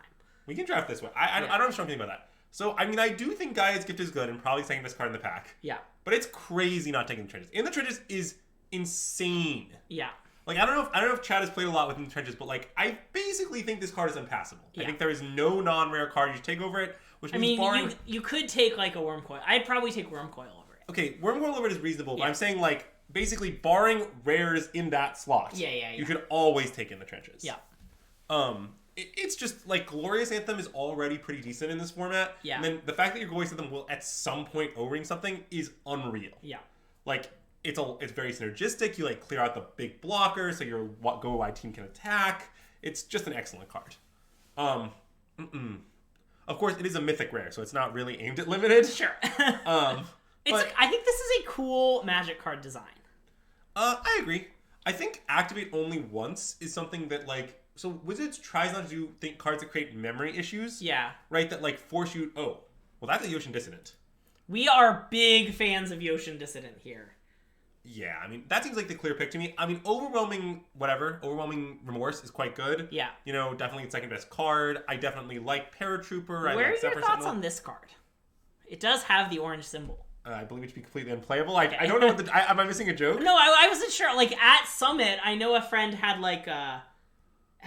lost a game to, like, playing this card and basically no other spells, and they just got milled out. They were kind of a slow deck. I believe that happened. I don't believe the card is playable. Sure. Okay. Wait, there's Supreme Chaos on Moto? I suppose that would be a good anything goes.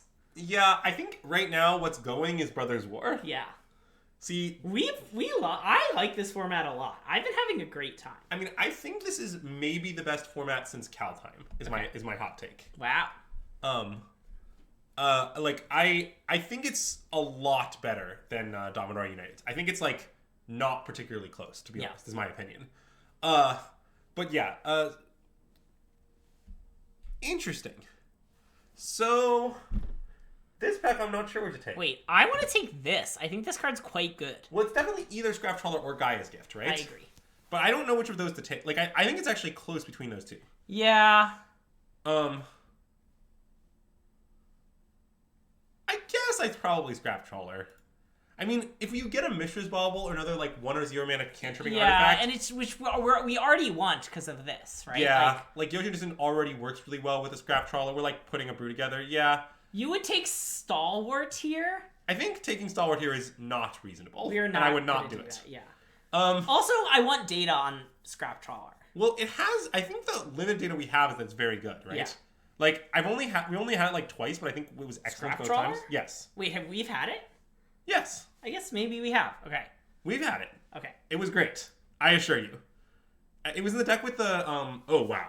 I want to slam Iron Claw Crusher. I mean, this is another card we like. I think more than average. Well, I don't mind Energy Factor. I would happily play it. It's a cantripping artifact, good with Yoshin Dissident, good with Trap Troll, etc. But like, Crusher is just a great aggressive creature that happens to be an artifact. Yep. And that's exactly what our deck is in the market for.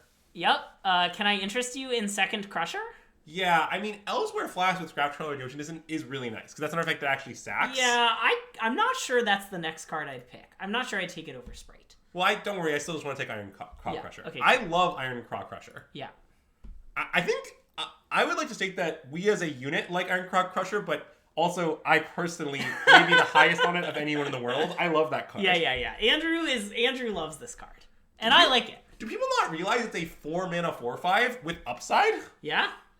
Like, I mean, I just think Crusher's fucked up. That's my opinion. Yeah. Also, I do think that in general, I'm not as into Sprite in decks that look like this because I really want to have a high artifact count. Yeah. And Sprite doesn't really play into that. Okay, here I want to take Stalwart. I agree. Just for you, chat. Well, also because it's the right pick. Just for you, chat. What does this one do? Oh, it's not very good. It's not good. So Great Desert Prospector does some nice things in our deck. It does do nice things. Does it do more nice things than just straight up Disenchant, though? Disenchant's pretty great. Disenchant's pretty good. I assume we're just supposed to take Disenchant. I think so. Like, we could reach a point we have enough synergies to take Prospector. I feel like it's not now. It's a lot of dissonant triggers. It is. We do have tons of... Wait, I want to take this card, I think. Wait, why? Because we have lots of ways to spend our... Like, we have an expensive card that we can cast with Power Stones. We have In the Trenches. Like, this tends to be mana hungry. We're going to be incentivized to playing a lot of creatures. But you just switched Disenchant. I know. I want to take Disenchant. Okay, let's take Disenchant. I agree with everything you said. I would like to take Disenchant. Which is this one? That's the one that creates Power Stones. Oh, okay, but it's really slow. I mean, it's fine. Yeah. It, like, sometimes does something. I mean, Stone Retrieval is pretty mid, though, to be honest. Like, I think it's reasonable to take the land. Yeah. Like, Stone Retrieval is good with Yoshin Dissident, I guess, for what that's worth. Yeah. I just... Okay, let's take the land. I think Hall is, like, completely playable. Sure. I mean, I like Stone Retrieval unit, but the data doesn't, so I'm going to trust the data here. Okay, mass production with our Into the Trenches and our Yoshin Dissident looks... If mass production is ever going to deck, it's this one. That's a good point. So I want to just take it. Okay. It seems pretty straightforward to me. Okay, I sort of think we should just take Mine Worker. I don't know if it's going to make our deck, but yeah, just like a cheap creature to bring back with Scrap Trawler. Right. Triggers Yoshin Dissident. It's a 2-drop. Yeah, taps with Stalwart. Like, yeah. It does like a bunch of nice little stuff. Wait, they want wings. I don't want wings. I want Mine Worker. I don't think we're going to play wings. I don't really know what to say beyond that. Yeah. I mean, we're not going to play whatever we take here, but I guess I want to take Shoot Down. I guess I feel the same way. I mean, we could take Veteran's Whatever Blade, but I think we're not going to play that either.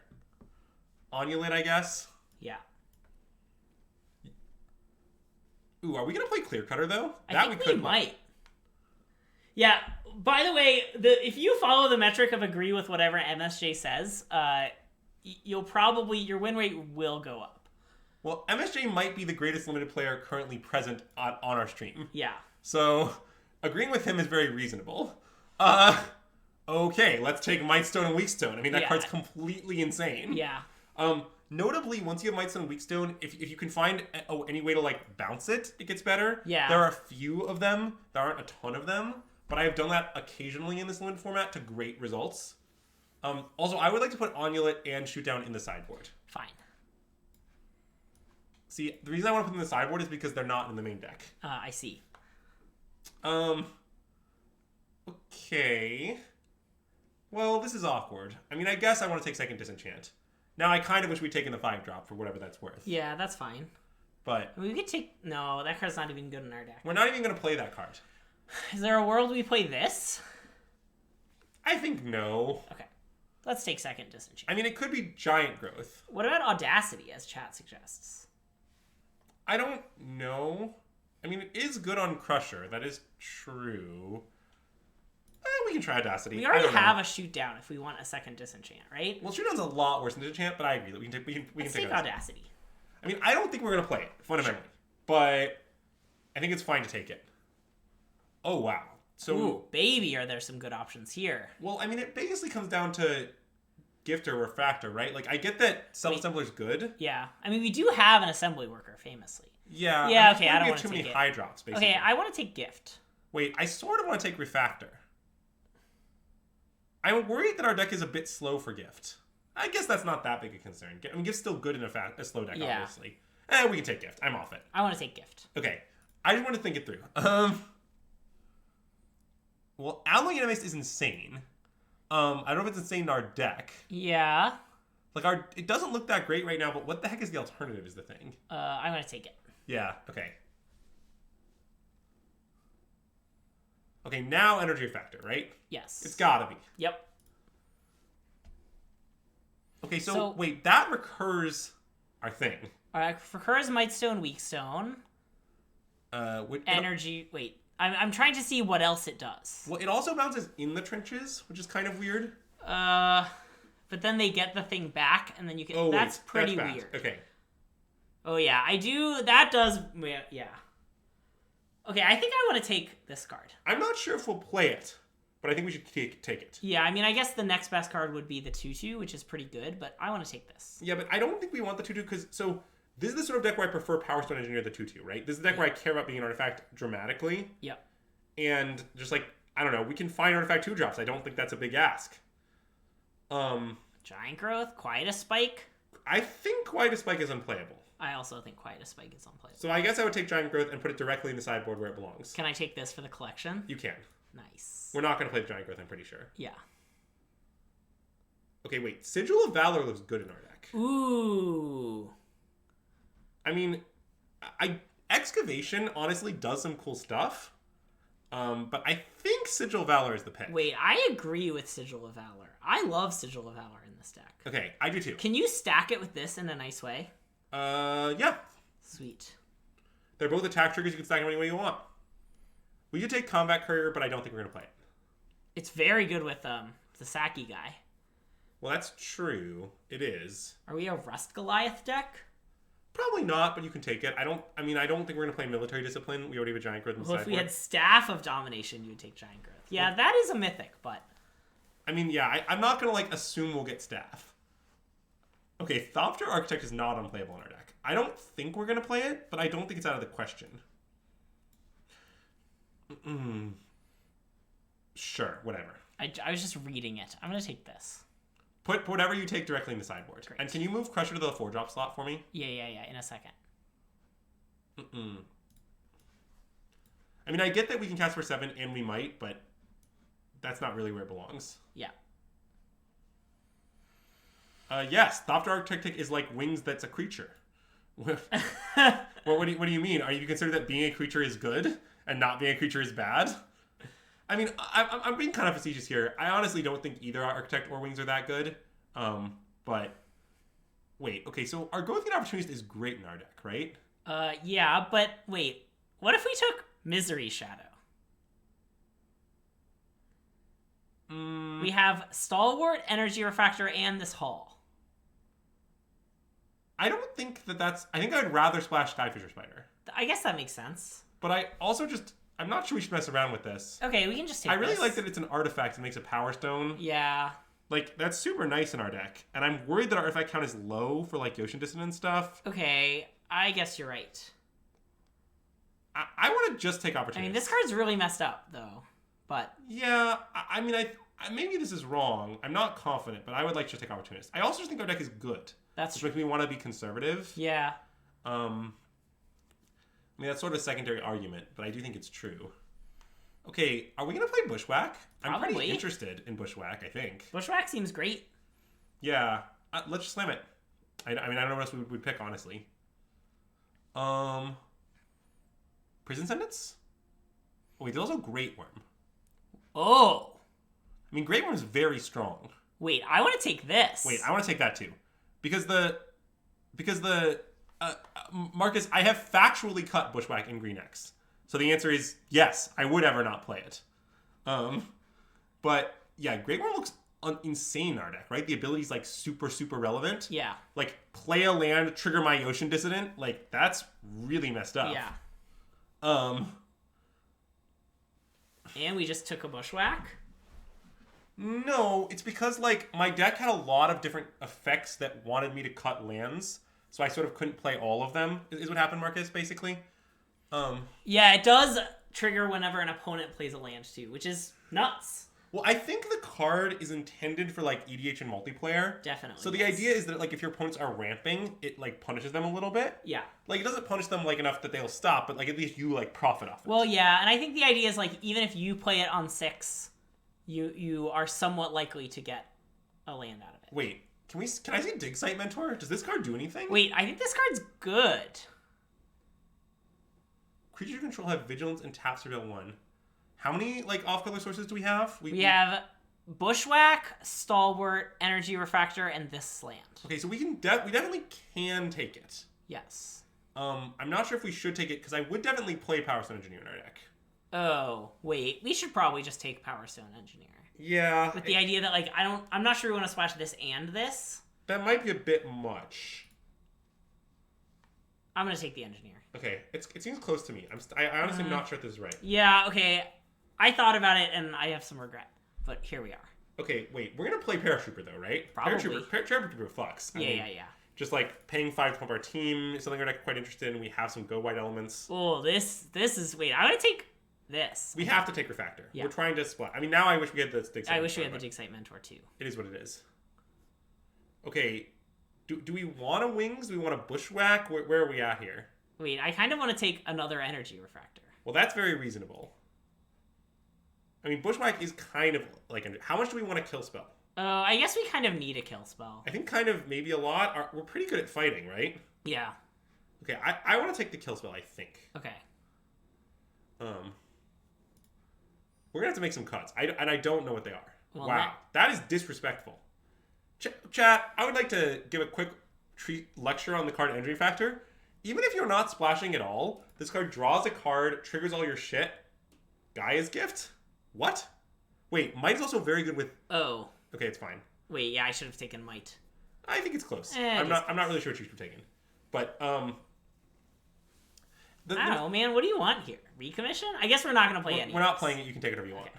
I want Recommission. Cradle Clear Cutter, maybe? I think we might... Wait, would we play this? There's another one going around. But we don't have that many expensive spells, though, I guess right? that's true. Yeah, okay. I think we don't want that. I mean, it's a very good card. Prowler? I don't know. Yeah, so what I was going to say about Energy Factor, though, is the thing people always forget is that if you have 2 Power Stones, Refactor just cleanses that into usable mana. Yeah. Which is really nice. Because I think it's not uncommon in this format to just have like 2 or 3 Power Stones sitting around late into the game without a great way to use them. And I think it's very useful that Refactor just like completely solves that problem, in addition to all the other nice things that it does. Like help with your splashes and trigger your Ocean Dissidents, etc., etc., etc. So, yeah. I regret not taking the Dig Site Mentor for the record. I thought it was very close and it might have been wrong. Yeah. Yeah, I guess I kind of read it too. But here we are. I mean, our deck is, I think, quite good. I think quite good as well. It certainly has some mythics in it. Yes. My biggest concern is that we are a little low on like good creatures, I think. Yeah. But it's not like we're not like critically low. Well, we don't like Sigil of Valor in general. We just think this is a very good deck for it. So, yeah, like, I don't think that, yeah, what you said is an apt description of our opinion. I think Sigil of Valor has a much higher ceiling than Wings. Yes. And I think we are somewhat close to that ceiling. Maybe not close enough. I mean, that's plausible that we'll end up cutting it. But, like, okay, Sigil of Valor sometimes, like, takes over the game. It's, like, really messed up sometimes. Like, you just keep attacking your opponent with a 6/6 while your entire rest of your team sits back, and they can't do anything. They can't kill your guy, you just re-equip it. They can't attack because your entire rest of your team is back on D. Like, I'm not saying it does that every time or in every deck, but, like, the upside is there. Okay, let's cut some cards. I'm going to cut Mine Worker. Can we T-Cree? Yeah. I can't really cut cards without T-Cree. Audacity's gone. Yeah. Which Matega's Excavation's a bounce thing, right? I think it's good. I mean, we have Energy Refractors, right? Yeah. I just wanted to make sure I knew what the card in question was. Yeah. Yes, I think we want Matega's Activation. Wait, are we supposed to cut Scrap Trawler? It's not unreasonable. It's not very good in our deck. I know we took it early. Wait, and I want to cut Scrap Trawler and maybe this? Yeah, I think that's reasonable too. And then... Wait, so how many creatures in our deck right now? We need to cut Sigil of Valor. I mean, we didn't get there. Yeah, you're right. And then, wait, now I think we should... I also kind of don't want to play this. That I'm unsure about. And then we have blue mana. That's true. Like, we have 4 blue sources with 0 blue lands. Yeah, okay, you're right. And it's a 1 mana thing. Well, I want to cut maybe more than 1 land, too. Well, there's definitely no mountain in our deck. I mean, there's 1 mountain. One mountain, not the second mountain. Yeah, sorry. Down to 1 mountain. Yeah. I might want to play 15. I mean, notably, these are kind of With 2 Bushwhacks and a Stalwart, I think 15 is reasonable. We also have 3 cantripping artifacts. Right. We could... Do you want to play 14? No. Okay. I think this is 15. Okay. Yeah. And then, wait, so now we have to add a card back in. And it's only showing creatures. Okay, can I ask about a creature count one more time? Sorry, I know I already asked about it. It's fine. I'm just trying to think about what we want to add. 3, 6, 7, 8, 9, 10, 11, 12 creatures? This is kind of a creature. That's true.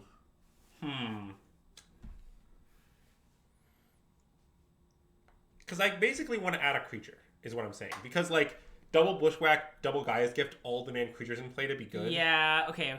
So I think it's Thopter Architect. But it could just be Scrap Trawler, even though it's bad. Could it be, like, Onulet? Could it be Onulet? It honestly could be. Just like, I don't know, we maybe it's an make artifact, a power... Like, it fights. It's an artifact, it fights pretty well, it makes a Power Stone, it helps us stabilize with life.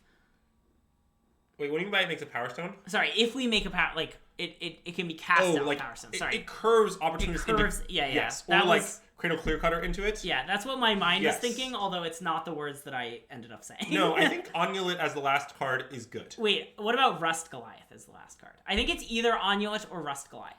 Oh, wait. Is Goliath just better in our deck? Because our deck is capable of making oodles of mana. Yes. It won't do it that often. Hold on. This is actually pretty close. Wait, I think Rust Goliath is better than Onulet in our deck. I think you're right. Let's play it. Okay.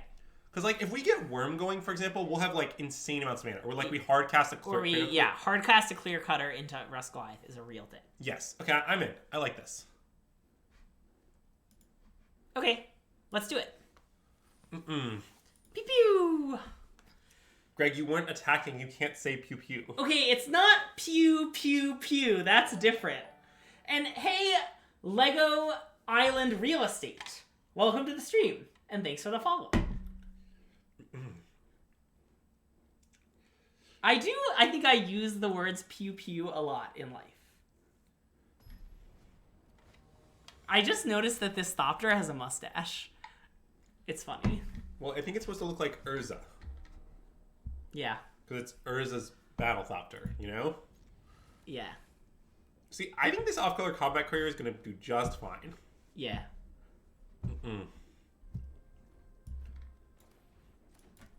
Chat, you should know, by the way, that Greg hates Combat Courier, so it's important that we talk up its contributions at every opportunity. It's true. I'm not Combat Courier. I mean, I think it's a good card. I'm lower on it than most people. Greg hates it. Every time I bring a Combat Courier, Greg scowls. That's not true. Greg really never scowls, but you know. Greg has never scowled. I love my pet dragon, too. For our, like, first ever stream, someone had this, and I was jealous, and I, like, paid money to get it, and it's the best money I've ever spent. Okay, so we're just bashing for 3 and playing Paratrooper at some point? Well, yeah, I'm gonna say go. Yeah. But... I don't think the fact that it swoops in at the start of the game... I can talk about this dragon for hours. Okay, sure. So, I mean, we will get around that with a paratrooper eventually. I don't know what that means for our next turn plans. Like, I guess we should probably just crack our courier, right? Yeah, I'm gonna crack it right now. For white? Yeah.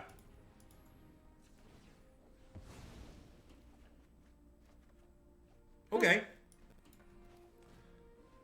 And then we just get in for one? So, we're playing the Rust Goliath next turn, right? Is that the plan? I think so.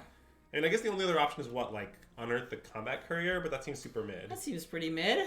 Yeah. Okay. I mean, unless we draw, like, some sort of spell that will help us... Like, if we draw, like, a clear... I don't know. If we draw a clear cutter, we will cast it, and then we'll reconsider. Yeah. Because, I mean, that would put us one lane away from full price Rust Goliath. Or, like, a worm. According to a frenemy of the stream, Ben White's, Yeah. Rust Goliath was added reach late in development, and Okay. I love that it has reach. Wait, do you want to... We probably just want to still play Rust Goliath, Yeah, right? I think it's Rust Goliath. Okay, and then attack for 1? 1. Nice. It definitely should have reach. It's just a great change. But don't tell frenemy of the stream, Ben White's. Yeah, I have been told that anything Ben White's has done is bad in your mind. Well, yeah.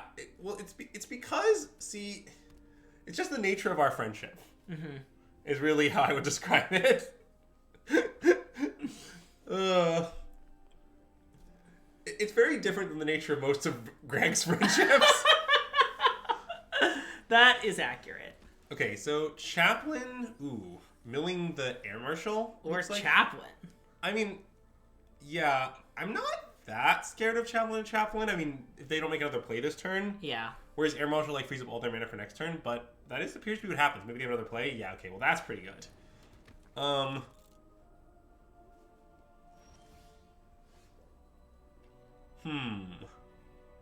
So, if we send the Rust Goliath, what per se will happen? I don't know. If I were them, I would, like, block with everything. Maybe block with everything except Airlift Chaplain. No, you're right. So let's just play Energy Factor and draw a card. Yeah. And then presume with the intent to attack for 1. Although possibly... I was going to say, I kind of want to get back Combat Courier. No, I think I do too. We can still do that, right? Yeah.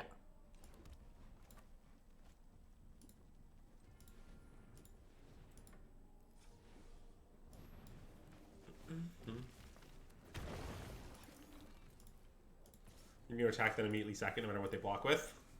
Is that some sort of message you're sending them? I don't know. We have Giant Growth. I mean, I don't know what block they could make that we would not then sack it. No blocks? Okay, that's fair. So that currently does not do any... Oh, no, it does. Okay, wait, we're off to the races here. Do you want to play it? I don't. Well, why not? Because what if they kill Rust Goliath and then attack for 1, 2, 3, 4, 5, 6, 7, 8? So let's say they kill Rust Goliath and attack for it anyway. What would our block exactly? Power Stone Engineer on Power Stone Engineer. Okay, I think we should play it. That doesn't seem like it's a big difference. Okay. Oh, wait. Oh, he can also tap the Refractor. Oh, wait. Of course. Sorry, we're being silly. Yes. Yeah.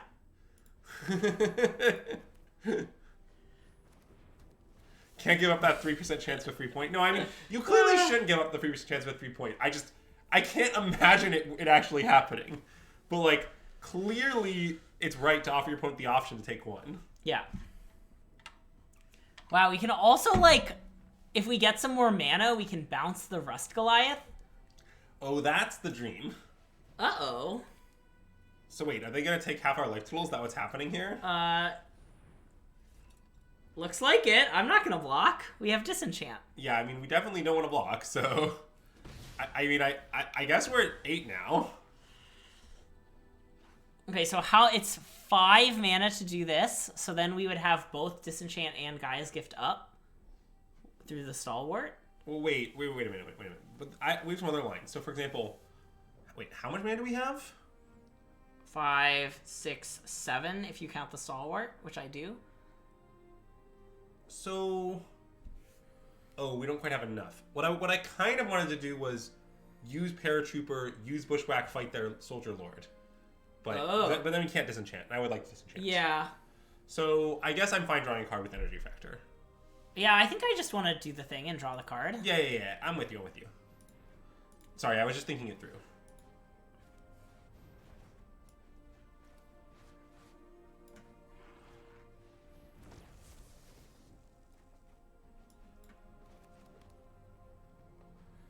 And then I guess you can attack for one in the air? Sure, so then our plan is to block and disenchant?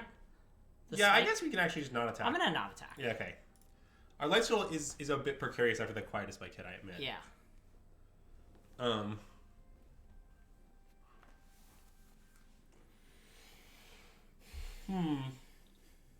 This is a close game. I mean, we are going to slowly take over, but it's pretty slow. Well, I guess they also can slowly draw cards soon. Yeah, I guess 7 mana for 2 cards is a little better of a rate than 5 mana for... Oh, wow. They have just artifacts out the wazoo. Okay. Wait, so the question now is, are we going to disenchant that instead? And I think maybe the answer is yes. Yeah, that's not unreasonable. Well, they do have a second Airlift Chaplain, which is very good with specifically Quietest Spike, but yeah.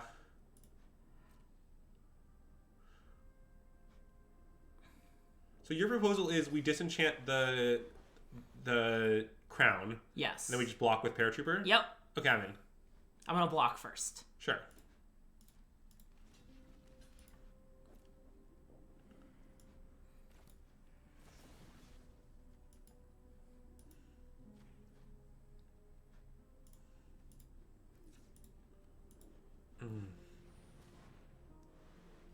Yeah, you did it all right. Yep, just making sure. And they could re-trick, and we are actually unable to respond, but that's fine. If that's I don't know what the trick is. I guess they could play they could play like military trick, discipline or something. That's all fine. It doesn't seem too bad for us. Oh. Okay, I guess. Yeah. I mean, that's not unreasonable, but it's very slow.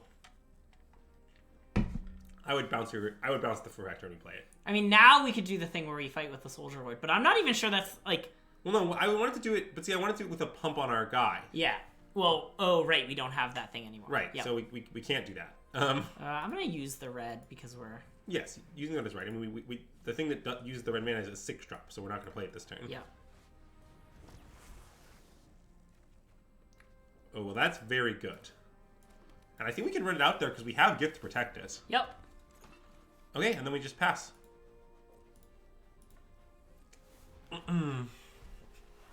What's our plan when they, like, suit up Yoshin Tactician and attack? Are we just going to block Gaia's Gift? I think that is a good plan. Yeah, I think so. I'm not totally sure they're going to do that. Yeah, I guess, right. That's mana intensive. I mean... Oh, look, Teferi. Well, that's a card I'm glad is in their graveyard, because I don't think there's a way to recur it in this set, in those colors. Yes. This is a very strange game we're playing, but we are going to start taking over, I think.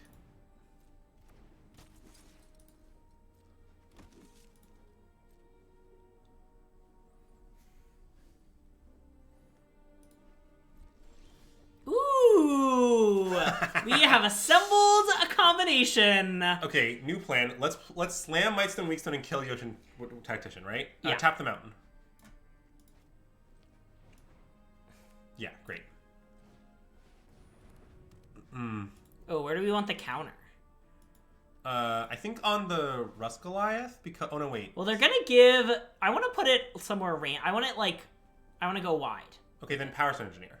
Because we kind of want the Stalwart still. I mean, we don't like need it or anything. But like I almost I almost want to fight their chaplain now. Cause like the chaplain flies, it's gonna be a problem. Yeah. Right? So wait, although do we wanna and then bounce this with the mana from itself? Yeah, at some point, but we don't need to do that now, right? It's in his I'll activate only during your return. Oh, okay. Well, then we do want to bounce it. Yeah. Okay, so I'm gonna fight the chaplain and then just bounce this. Yes. Okay. Great. I like that.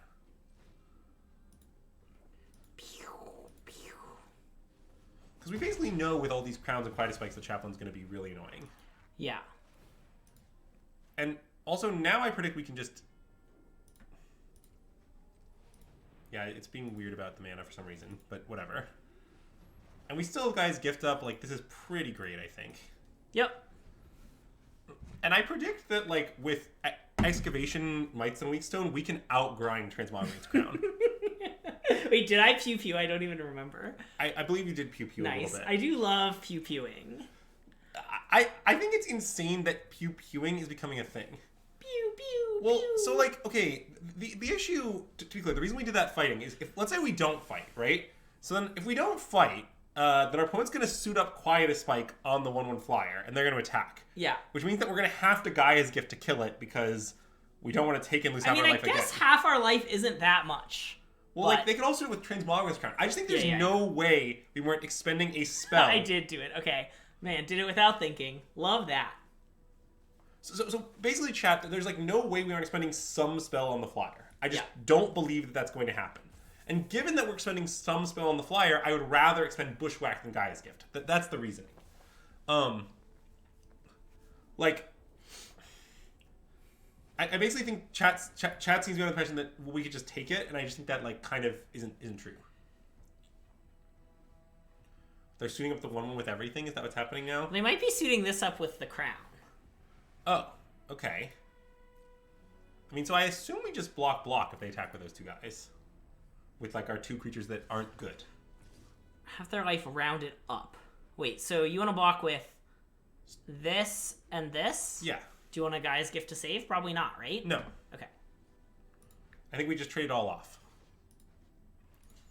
Yeah, I don't think it matters really which one blocks which one, because everything's going to die, but yeah. We're going to use that Power Stone, baby. Oh, we sure are. Oh, on itself? I think itself. Yeah. Okay, let's continue killing everything that moves.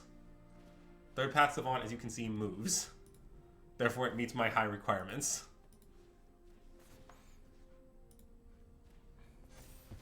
And now we can use it to bounce itself again. That is tapping... Oh, it's not tapping ourselves out of... I mean, I think this is what we want to do. Yeah. So, when they attack next turn... Oh, wait, we can't just replay it. No. I guess we'll play this, and our plan is to block with that. I think so, yeah. That's I like that plan. Yeah, and then I think we put the counter on not Opportunist because we're going to block with Opportunist. Yep. So, I'm going to put it here. Sure. I think. I'm fine with that. Attack? Okay. Oh, I guess they're unearthing this. That's what's going to happen, yes. I'm going to not attack. Okay. I mean, we're winning the long game really hard. Yeah. Oh, yeah. Quietus Spike is really important here. And hey, sorry, I didn't see who that was, but welcome to the stream and thanks for the follow. I just heard the noise. But shout out if you just followed. Oh, wow. See, the thing I understand about my stream is that, as you can see, Greg wears headphones and I don't, which means I can't hear any sounds from anything. Yeah, this dragon is roaring. Okay, that I did gather. I admit. And when I say roaring, it's more of like it's like a kind of sound. So you're saying, wait. I need to know, without me hearing the sound at all, would you mind giving a very detailed description? It's like, Okay, you can stop. It was for the bit. I knew it was for the bit, but I was like, how could I answer well, accepting the fact that it's for the bit? And I don't have a good answer. Yeah, chat, something you should know about this stream is that you should generally assume that nothing I ever say is serious. Ever. So, I'm a block with 4/6. Yeah, it seems good. I get that if they have military or whatever, you know. Yeah, whatever. We also just don't draw a card. So. Oh, that's sweet. Well, because it says if it would die, exile it. Yeah. So it never dies. Crown triggers when it dies. So I'm explaining for chat's benefit. Yeah. Oh, right. Of course. Sorry. Sometimes I explain things to Greg that he already knows, and he's like, why is Andrew wasting my time with this? Uh-huh. And he forgets that, like, I'm just explaining it to chat. But anyway. Yeah, kill everything. Can we kill them all this turn? I mean, I think so, right? God, this is such a nice combination. Do we like to cube? And I like to cube. Oh, no! Wait, Gaia's Gift is not permanent, wait, right? hold on. Let's target itself. Oh, nice. That sounds good. Our deck is so funny. But now we don't have any white mana left is the thing, right?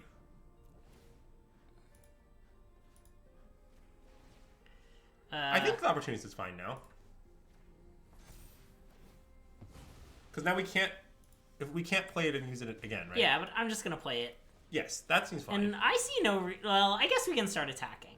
So I think you should send with maybe just the Rust Goliath. Wait, I want to send with just the Dissident. Okay, sure. It's not going to block. It's not going to block, that's true. Wait, actually I think this is wrong, but whatever. There is a card that punishes us for this. Oh, like Disenchant? No, there's deal 3 to a tapped creature. Oh, that's true. Yeah, I don't think we should send with this, and I also don't think it's going to matter. Yeah. But, yeah. Yes, I would say that half of us... I guess we could have activated again with this, but that would mean not. No, I don't want to tap out of Gift. That seems insane. We're so far ahead. Yeah. Like, we don't need to eke every bit of value out of our mana. We can afford to respect basically anything. And I'm fine to make this trade. Oh, yeah. We'll just keep trading off our guys, and then we'll just keep recurring Whitestone, Weakstone. It's a pretty unbeatable combination effect. Yeah? Oh,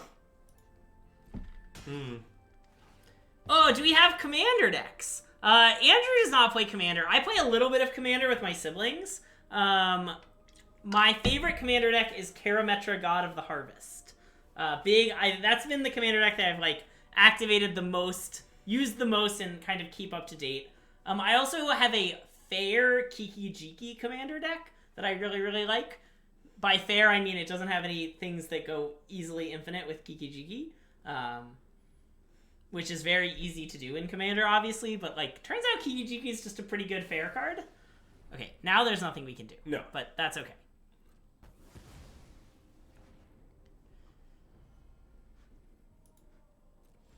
Okay, but now we can make Power Stones. True.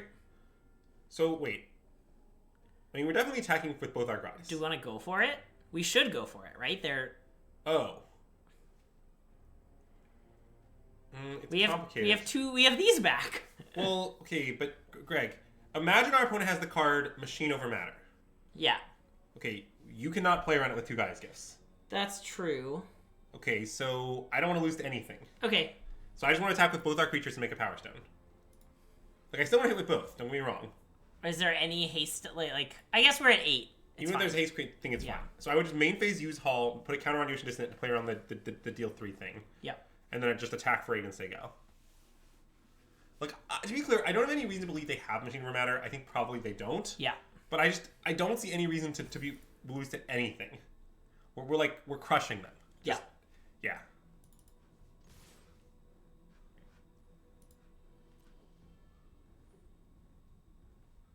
Now, if they go for something here, then we're talking. Yeah.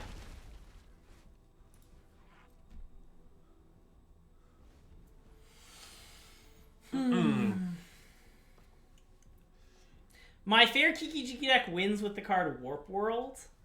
And it's casting Warp World as a fair card is really fun, too. You should know that Greg played the most Commander in the year 2016. Oh, yeah, that's true. Decks reflect this. Yeah. Yeah, I'm a big fan of 2016 Commander. So... I haven't played much in the last 5 years. Okay, so they're just going to play this and suit it up with Quietus Spike? I suppose. Okay, I mean... They're going to need a lot more than just a big third-pass font. Bevar Hopox? Yeah, I don't really know how to say that name name either. And thanks for the follow. Look, chat, see, if you think Greg is doing a bad job pronouncing your names, don't worry. I'm willing to do a worse job if necessary. Ooh, got sad because, yeah, Gifts Ungiven, it is good that Gifts Ungiven is banned in Commander. You do not want it to not be banned in Commander. Trust me. Yeah, I think they can't have anything now. I think they have no outs. Because we just attack and we can just pass priority. Correct. And I don't know what's supposed to happen.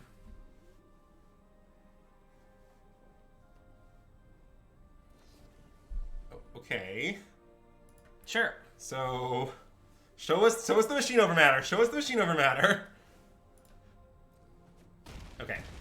Woo! Pew pew. They did not show us the Machine Over Matter. Man, I really wanted them to have it after we respected it last turn. Yeah.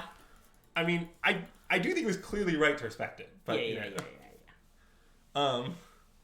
Anyway, okay. Let's get at least one more match. Yeah, that was a long one.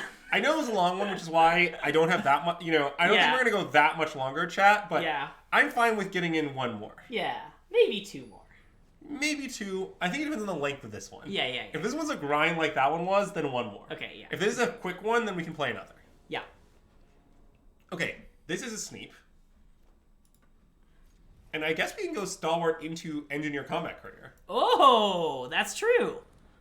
Yeah, the classic combination effect of stalwart plus creatures. Yeah,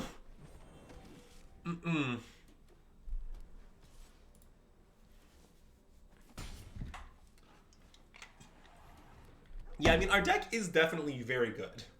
Oh. That's gonna... Do we want to play Energy Refractor? Probably not, right? I don't really see why we would. Me neither.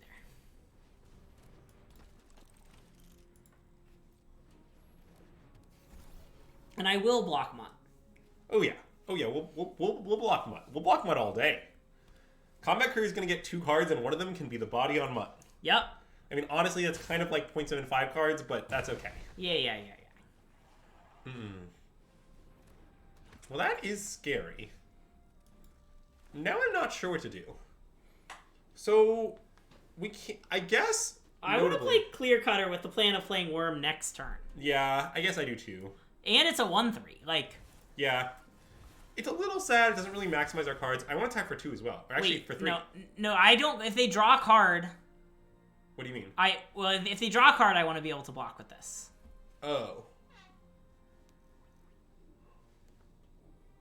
Okay, fair enough. What your argument is? I just don't want to attack. Well, I mean, we're trading 3 for 3 is the thing. But you're actually telling me you don't want to trade 3 for 3. I have zero interest in that. Well, but, like, I don't think it's so clear who the beatdown is here. Okay, I guess that's a good point. Like, it's not like we have some sort of overwhelming... I mean, we have a worm, and if it dies, then we have nothing. Okay. But anyway, it's fine. I think the choice we made is reasonable. It just wasn't so obvious to me. But, like, the worm right now is mostly a vanilla 7/6 trample, which isn't bad. Can I sell you on the card Alloy Animist? Well, Alloy Animist does look insane here, admittedly. Maybe we're just going to Alloy Animist the crap out of them. That is fine. Let's play a land to make a Power Stone, shall we? Uh-huh. All right, we're off to the races now. Okay, so, wait, we just play Animist and we animate the Power Stone, right? And bash him for 4? Yeah, and not send the worm? And then play Energy Refractor? Yeah. I guess we can play Energy Refractor first and change our play. Oh. Well, okay, whatever. Wait. Yeah. See, Arena just loves to use your Power Stone mana when you don't want it to. Oh. I kind of just want to play that. Yeah, me too.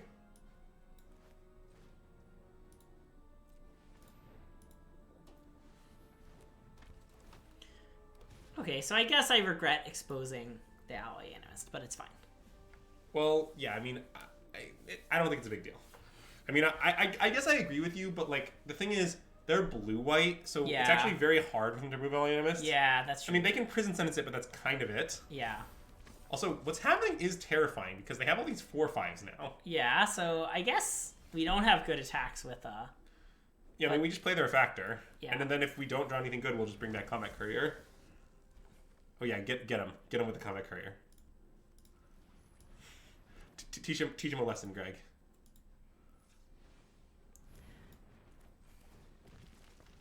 You think they're gonna block? I'm so tempted to sack before just for the bit. No. You were very clear about us having to attack for 1. I believe what you said was that it was clearly right, you know? Ooh. Well, that's very good. Play the land. Yeah. I mean, at some point we can attack them for with a horde of 4/4s. Yeah, well, especially with Gaia's Gift. I guess if we had you know that if we'd sacked pre-combat, we would have then attacked with the worm. Maybe. I'm just saying our decision to attack for 1 did kind of not work out just there. Yeah. I mean, maybe. Wait, I don't want to attack with the worm. Because you think that it's holding back their board. Oh, you think they're going to take the hits? I mean, I don't really... I mean, if we leave all our mana up, trust me, their board's going to stay home. We can make too many 4/4s. That's true. I don't think it is holding back their team. I think mostly the question is, do you want to trade Gaia's Gift for, like, you know, some blockers? Oh. Well, I guess that doesn't do that much. Wait, I think it kind of... I think Bouncing Energy Factor Return is pretty great. Do you want to just do it? Yeah. And we have all these Power Stones, like... Yeah. Like, we have a ton of mana, and we're going to abuse it.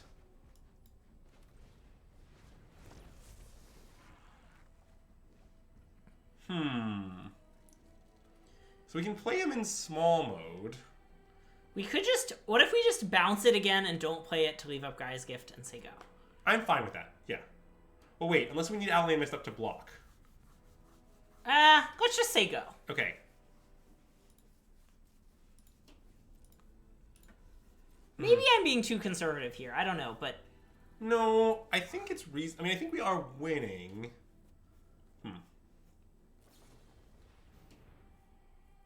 I don't really want that to happen. I don't either. I want a Gaia's Gift. Yeah, let's just gift.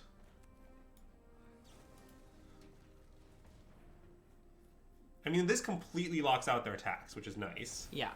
And then, like, it's also good to kind of spend our mana because we have so much to do with it. Like, I think this makes sense on a bunch of levels. Yeah. That is not going to work out. Yeah. Yes. Our opponent did realize. Okay. Oh, I forgot about that one. Oh my god. Oh, man. Our deck is so great. Oh, jeez. I don't know. How much mana do we have? What are you going to do? So we have 4 plus 6. We have 10. I mean, 11? I think we want to just play the Play both cards? Yes.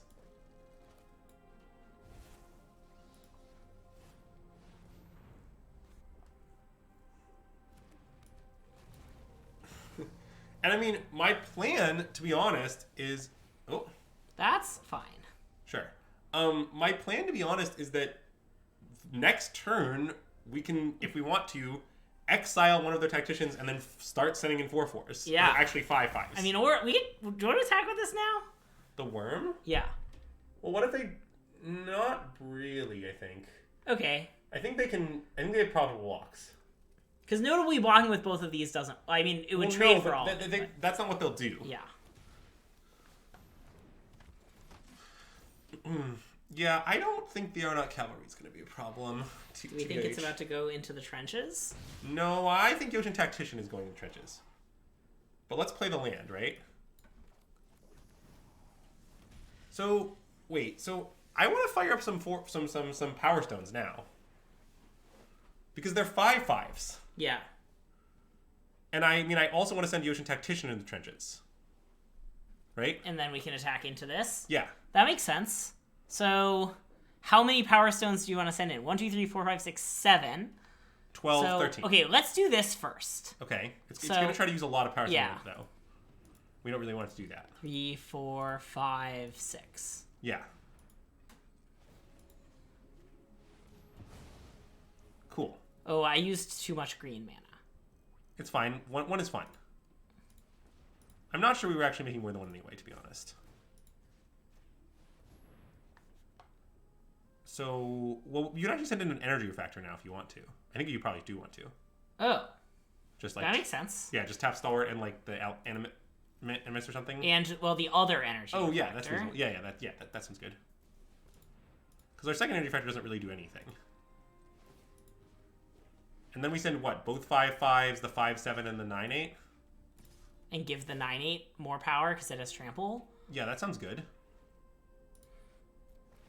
I guess we also send a small creature and give it +5. No, I like leaving 3 things back. Like, yeah, that's true. I don't want to lose, and we're not that far from losing to an alpha. Yeah. But I mean, they have to start blocking immediately. This is like lethal. Oh yeah, this is lethal, and this is trample. Yes. I don't think we're gonna die. This deck is great. Like, our opponent only has 1 card in hand. It's pretty. Well, they have hard. 0 cards in hand. That's a mutt. Oh, sorry, that's a mutt. Yes. That's a mutt in their graveyard. I think there's no 1 card our opponent can draw that will kill us. Yeah. I'm pretty sure of that, in fact. And yeah, I guess the scariest thing would be like involuntary Urza lockdown. Silence. Like. Oh. Well, I'm not really even scared of anything like that. This is all fine by me. Yes. And hey, Isaac1128, welcome to the stream, and thank you for the follow. Okay, so all these things are dying. Yep, sounds good. And so that's okay. And then probably just kill this, right? Yeah, I think so. The Tactician doesn't really matter anymore. Yeah.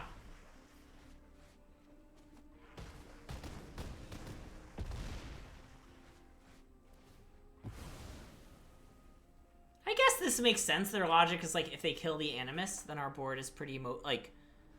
Well, but then we're still just. But that's not even true though. We have 6 Power Stones in excavation, whatever. Like we're just gonna keep going off with that. Yeah. Okay, that was a quick game. That was quick. I'm down for one more. Excavation is insane. And hey, Fen, welcome to the stream, and thank you for the follow. Fen Fane. Anyway, welcome. Thanks for the follow. Yeah, I would have just gone with Fen and not even attempted the second part. I suppose I haven't considered that as a play I can make, but... Well, you know, people shorten names all the time. That's true. Yeah, I think our deck like is... when they call you Drew. Well, that's egregious and offensive.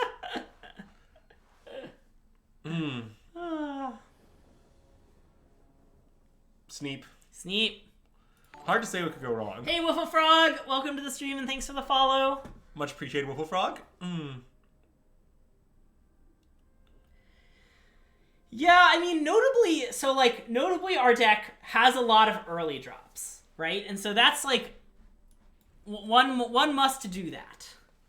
Yes, I think it is a pretty important element in our deck that it's very good at spending lots of mana, but also has a lot of 1 and 2 drops. Okay, well, that isn't the greatest of draws. I guess I don't want to offer the... Well, I'll offer the trade. Wait. I think we definitely don't. Wait. Oh, sorry. Okay. Wait, you get that's our only white source. Yeah, I do get that it's our only white source. I think that attack was insane, but I'm glad it worked out. Yeah.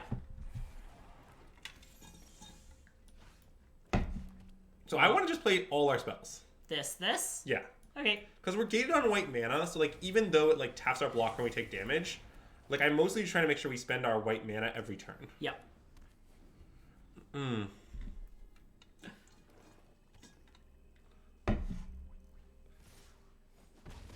Use the short form of Greg. Sometimes uses the long form Uptown Greg. Yeah, do love that.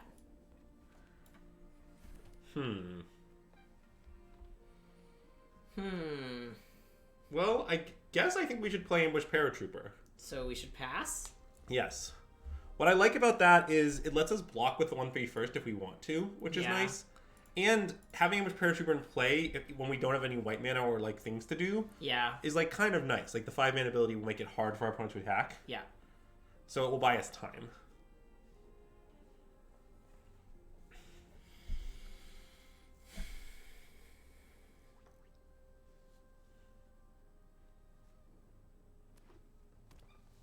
Let's see. What is our opponent up to over there? I think they might be about to make their Power Stone a 4/4.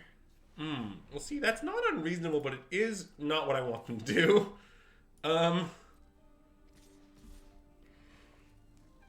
We don't want to double block this 3/2, do we? I think that's, like, I think we, like, what we need, like, basically the problem if we do that is to win, then we kind of have to draw gas and white mana. Yeah. I think that's, like, asking a lot. Like, I kind of think we have to take it. And go to 9? That's so little. I guess, right, our blocks get good next turn. Well, yes. Okay. I think it might be okay. I'm not saying it will be okay, but I think we have, like, outs.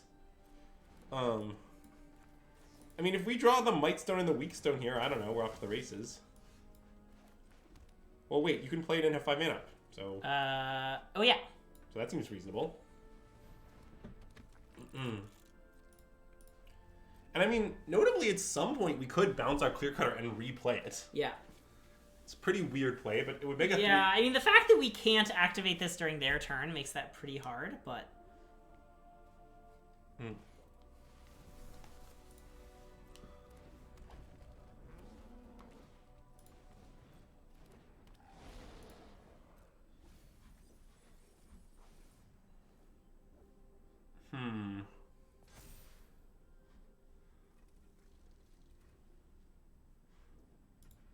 So are they attacking at all? Wait, well, we just eat that. That's a terrible attack. They might have giant growth. I guess that's but true. We certainly can't respect it. Yeah, I mean, I want to respect it. I think they made a mistake, to be honest. Yeah. I mean, maybe that's like ambitious of me to assume, but I just don't think it's unreasonable. Like, it doesn't. It's not immediately obvious that we have the 5 mana activation up, right? Also, I just think if they have giant growth, we're just in trouble. Yeah, okay. Yeah. Whereas if we eat it, we can maybe win. Well, I do want to play that. Because we can do it and have the 5 mana thing up, right? Or is that not true? Well, we have to tap... Oh, this will make 2. True. So we tap Dissident. Yeah, we do. We have it up. We've had it up even without the fact that it has for 2.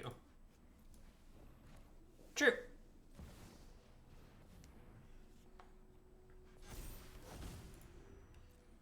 And I mean, they don't have good attacks into that. I guess they could try to send, like, the Strong Bull or something. I mean, they can make some 4/4s. Sure.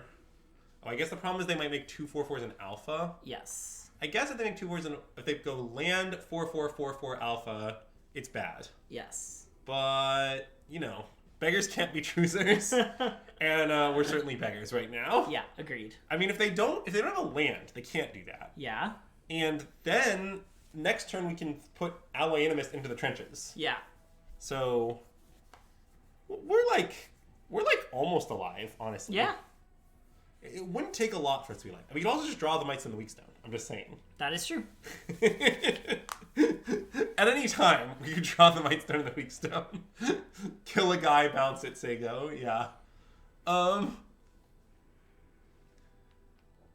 I do not love that our Ocean Distant has currently gotten a whopping 0 counters onto our creatures. Yeah.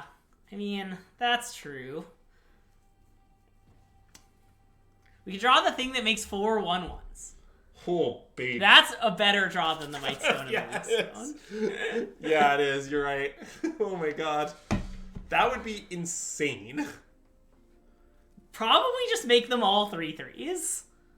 I mean, we probably would want at least some counters on the Paratrooper, I think. Oh, maybe. I think it might be like 2 3/3s, 2 2/2s, and 2 counters on the Paratrooper. Okay, or something roughly approximately. Yeah, and like, or we could put some counters on the Clear Cutter. Oh my god. Our deck is... This deck is wonderful, Greg. Yeah. I love green-white nonsense. Whoa. Okay. What does this mean? I don't know what it means. Okay, we definitely should play that. Where do we want the counter? I kind of want it here. I sort of want it on this... Oh, because let's it block a 4/4? Yeah. Wait, that's good reasoning. I agree. I guess, wait, maybe we should put it somewhere else because we're planning to activate. Ooh. Okay, wait, now I want to fight Animist. Yes. And you should target a creature that you're okay bouncing if they have some sort of response. Yep. So Ocean Dissident? Yeah, I guess Ocean Dissident. Well, what if they have, like, a way to pump? Could they have something that gives +1/+1? Or, like, Whirring Strike? Okay, wait, maybe we should just target the 3/5. I'm going to target the 3/5. Okay, yeah. It is an artifact, but I don't think any artifact moves except disenchant or instant speed. Is Raised to the ground? Is that a sorcery? I think so. Yeah. So I think this is the right play. Okay, great. That is implying this is happening. Now, we do currently have the pump up. The question is, do we need it up? Because I would really like to bounce Energy Factor if we don't need it. Oh, I guess we also have Into the Trenches up, though. We should probably just pass. Well, Into the Trenches we cannot activate as a sorcery. Oh. I think I want to bounce Energy Factor. I think our blocks are just fine. Yeah, so this is the scariest thing, right? Yes. It's the only scary thing, though. And then we have 2 artifacts. Well, 3 if they buy back the Mutt, which they're probably going to do. Sure. So it's a 5, whatever. Yeah, and this isn't blocking that well anyway. And we can also just block... Like, I think it's fine. Yeah, okay. So wait. We're going to do this. Yes. And pick up this. Yes. Basically, the reasoning is that Strong Bull... Okay, so Strong Bull's their only real attacker. But honestly, like, if they go bring back Mutt, attack with just Strong Bull, like, I might even want to block the clear card on the Strong Bull with the idea that if they spend all of their mana and turn doing that, deal. Yeah. Or, like, double block it or something. Yeah, double block. There are probably some good double blocks. So, like, I just don't think fundamentally our opponent has good attacks. Yeah. Wow, I'm surprised they targeted that. Because we just tapped out of it. I guess maybe they had the Explosion Explosion for a few turns, but like because we could pump, they didn't want to do it. That like could make sense. That might make sense. Especially since Dissident wasn't doing anything. Yeah. But I think once we assemble Dissident like Excavation, they probably should just kill a Dissident. Yeah. Also, Sprite is getting a little scary. I know. I'm aware of that. I mean, I'm not sure what we should do about it, but I do agree. Yeah.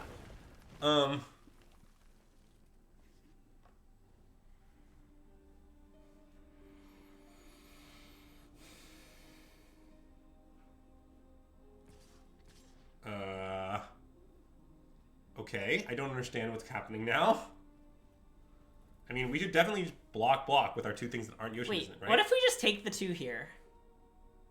Why? What are you worried about? If they have giant growth, I actively want to block. Well, I was just thinking about the fact that I kind of want this around because I want it to live. Because it's another thing to put counters on. Yeah, I think we will find more things. Okay, fine. I mean, I get what you're saying. I don't think that's incredibly important.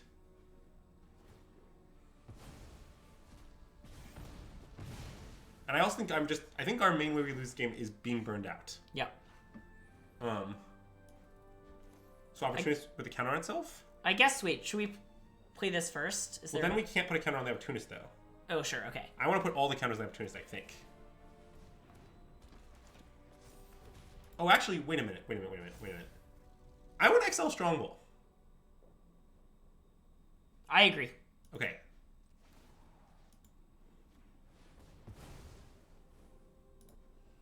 Like, I get... The thing is, we're just at the point now where them playing a big creature won't beat us, pretty much. Yep. So, unless they play an absolute bomb, which could happen, right. But unless that happens... But also, like, in that case, we could just bounce in the trenches. That's true. So we have 6, 7, 8... We can play it. We can just cast it for 10 right now. Let's do that. Counter on the... I want to put it on the Dissident. Okay. Because they have a 2/2. Yeah, that makes sense. And I like no attack. Whee! I know Greg instantly no attack, but just for chat's reference. Yeah. Basically, attacking means that if they kill Rust Goliath, it's bad for us. Yeah. Or sorry, if they kill the... Yeah. And so, like, we just don't want to put ourselves in that position. Although, man, it's pretty insane that, like, they have to kill Rust Goliath. Okay. That doesn't really do anything still. So it has... Does it have trample? Is that what Odessi does? Yeah. Okay. I mean... So it means that if they attack, we should double block. Sure. Because I don't want to be dead to a removal spell. Sure. I'm in for that. But I'm just not that scared still. Also, I think it's very... I mean, they have, like, Wooburg mana in place. Like, they could, you know... Yeah. Like, they could, like, have a weird off-color trick. But I think on-color, there is no trick they can have in this situation. Yeah. Are they dealing one to us? Okay. I respect that. I respect that, too. So now we're playing Energy Factor? Yeah, where do we want the counter? Here? Well, either that or we should try to get Clear Cutter to bigger. Let's put it on the Clear Cutter. I kind of like that. Yeah. Like, I sort of would like to live in a world where Clear Cutter can block Boulder Branch Golem if we decide that's what we want to do. I'm gonna play this. Yeah.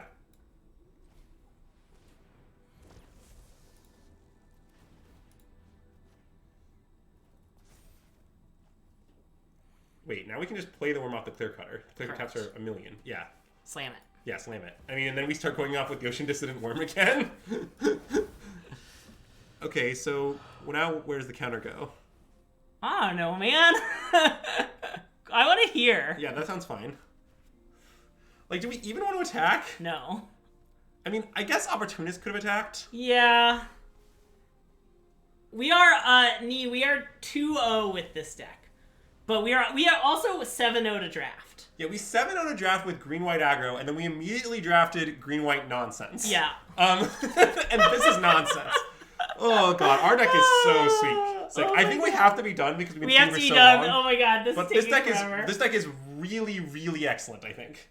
In the sense that it's very fun to play. Yeah, really just our whole deck is powerful. So one more time for chat, here's a look at our deck. So here, maybe I'll move some stuff into their appropriate slots. And T-Cree them. And T-Cree. But here's a look at our deck. I don't know. I'll probably play some Magic between now and then. So I would say 50-50 whether or not we'll finish this deck out on the next stream or we'll be doing a new one. A little unclear. Kind of depends on how my life goes in the next few days. Chat, I'll try to keep Greg entertained so we can finish the deck out on stream. Well, I think this deck is S-tier content. Yeah, maybe I just won't. But yeah. Our deck is just insane. You love Meticulous Excavation plus Mightstone, Weakstone. Yeah. The Worm plus the Yojin Dissident. 3 energy refractors. Like, those were, like, the Crushers. Man, like, this card would have been so good at any point. Yeah, this deck love this deck. Was a ton of fun to play. So yeah, thank you all so much for watching. If you're here watching on YouTube, be sure to give the video a like and subscribe to the channel. That really helps us. And, yeah. Wait, hold on one second. Raid Corey, probably. We can raid Corey. Yeah. Yeah, so we're going to send you over to Corey Baumeister, right? Baumeister's correct, yes. Corey B's stream. Friend of the stream, Midwest Grinder. Played some of the same PTQs as I did back in the day. Yep. But yeah, thank you all so much for watching. We'll be back on Monday with a constructed stream. If you are playing in NRG Louisville, good luck to you, and I hope you have a great weekend playing Modern. And yeah, we'll be back next week. Okay, awesome. So that raid is starting up, so be sure to go and tell Corey we said hi. And yeah, any last comments, Andrew? No, SystemMagic out. Yep, SystemMagic out.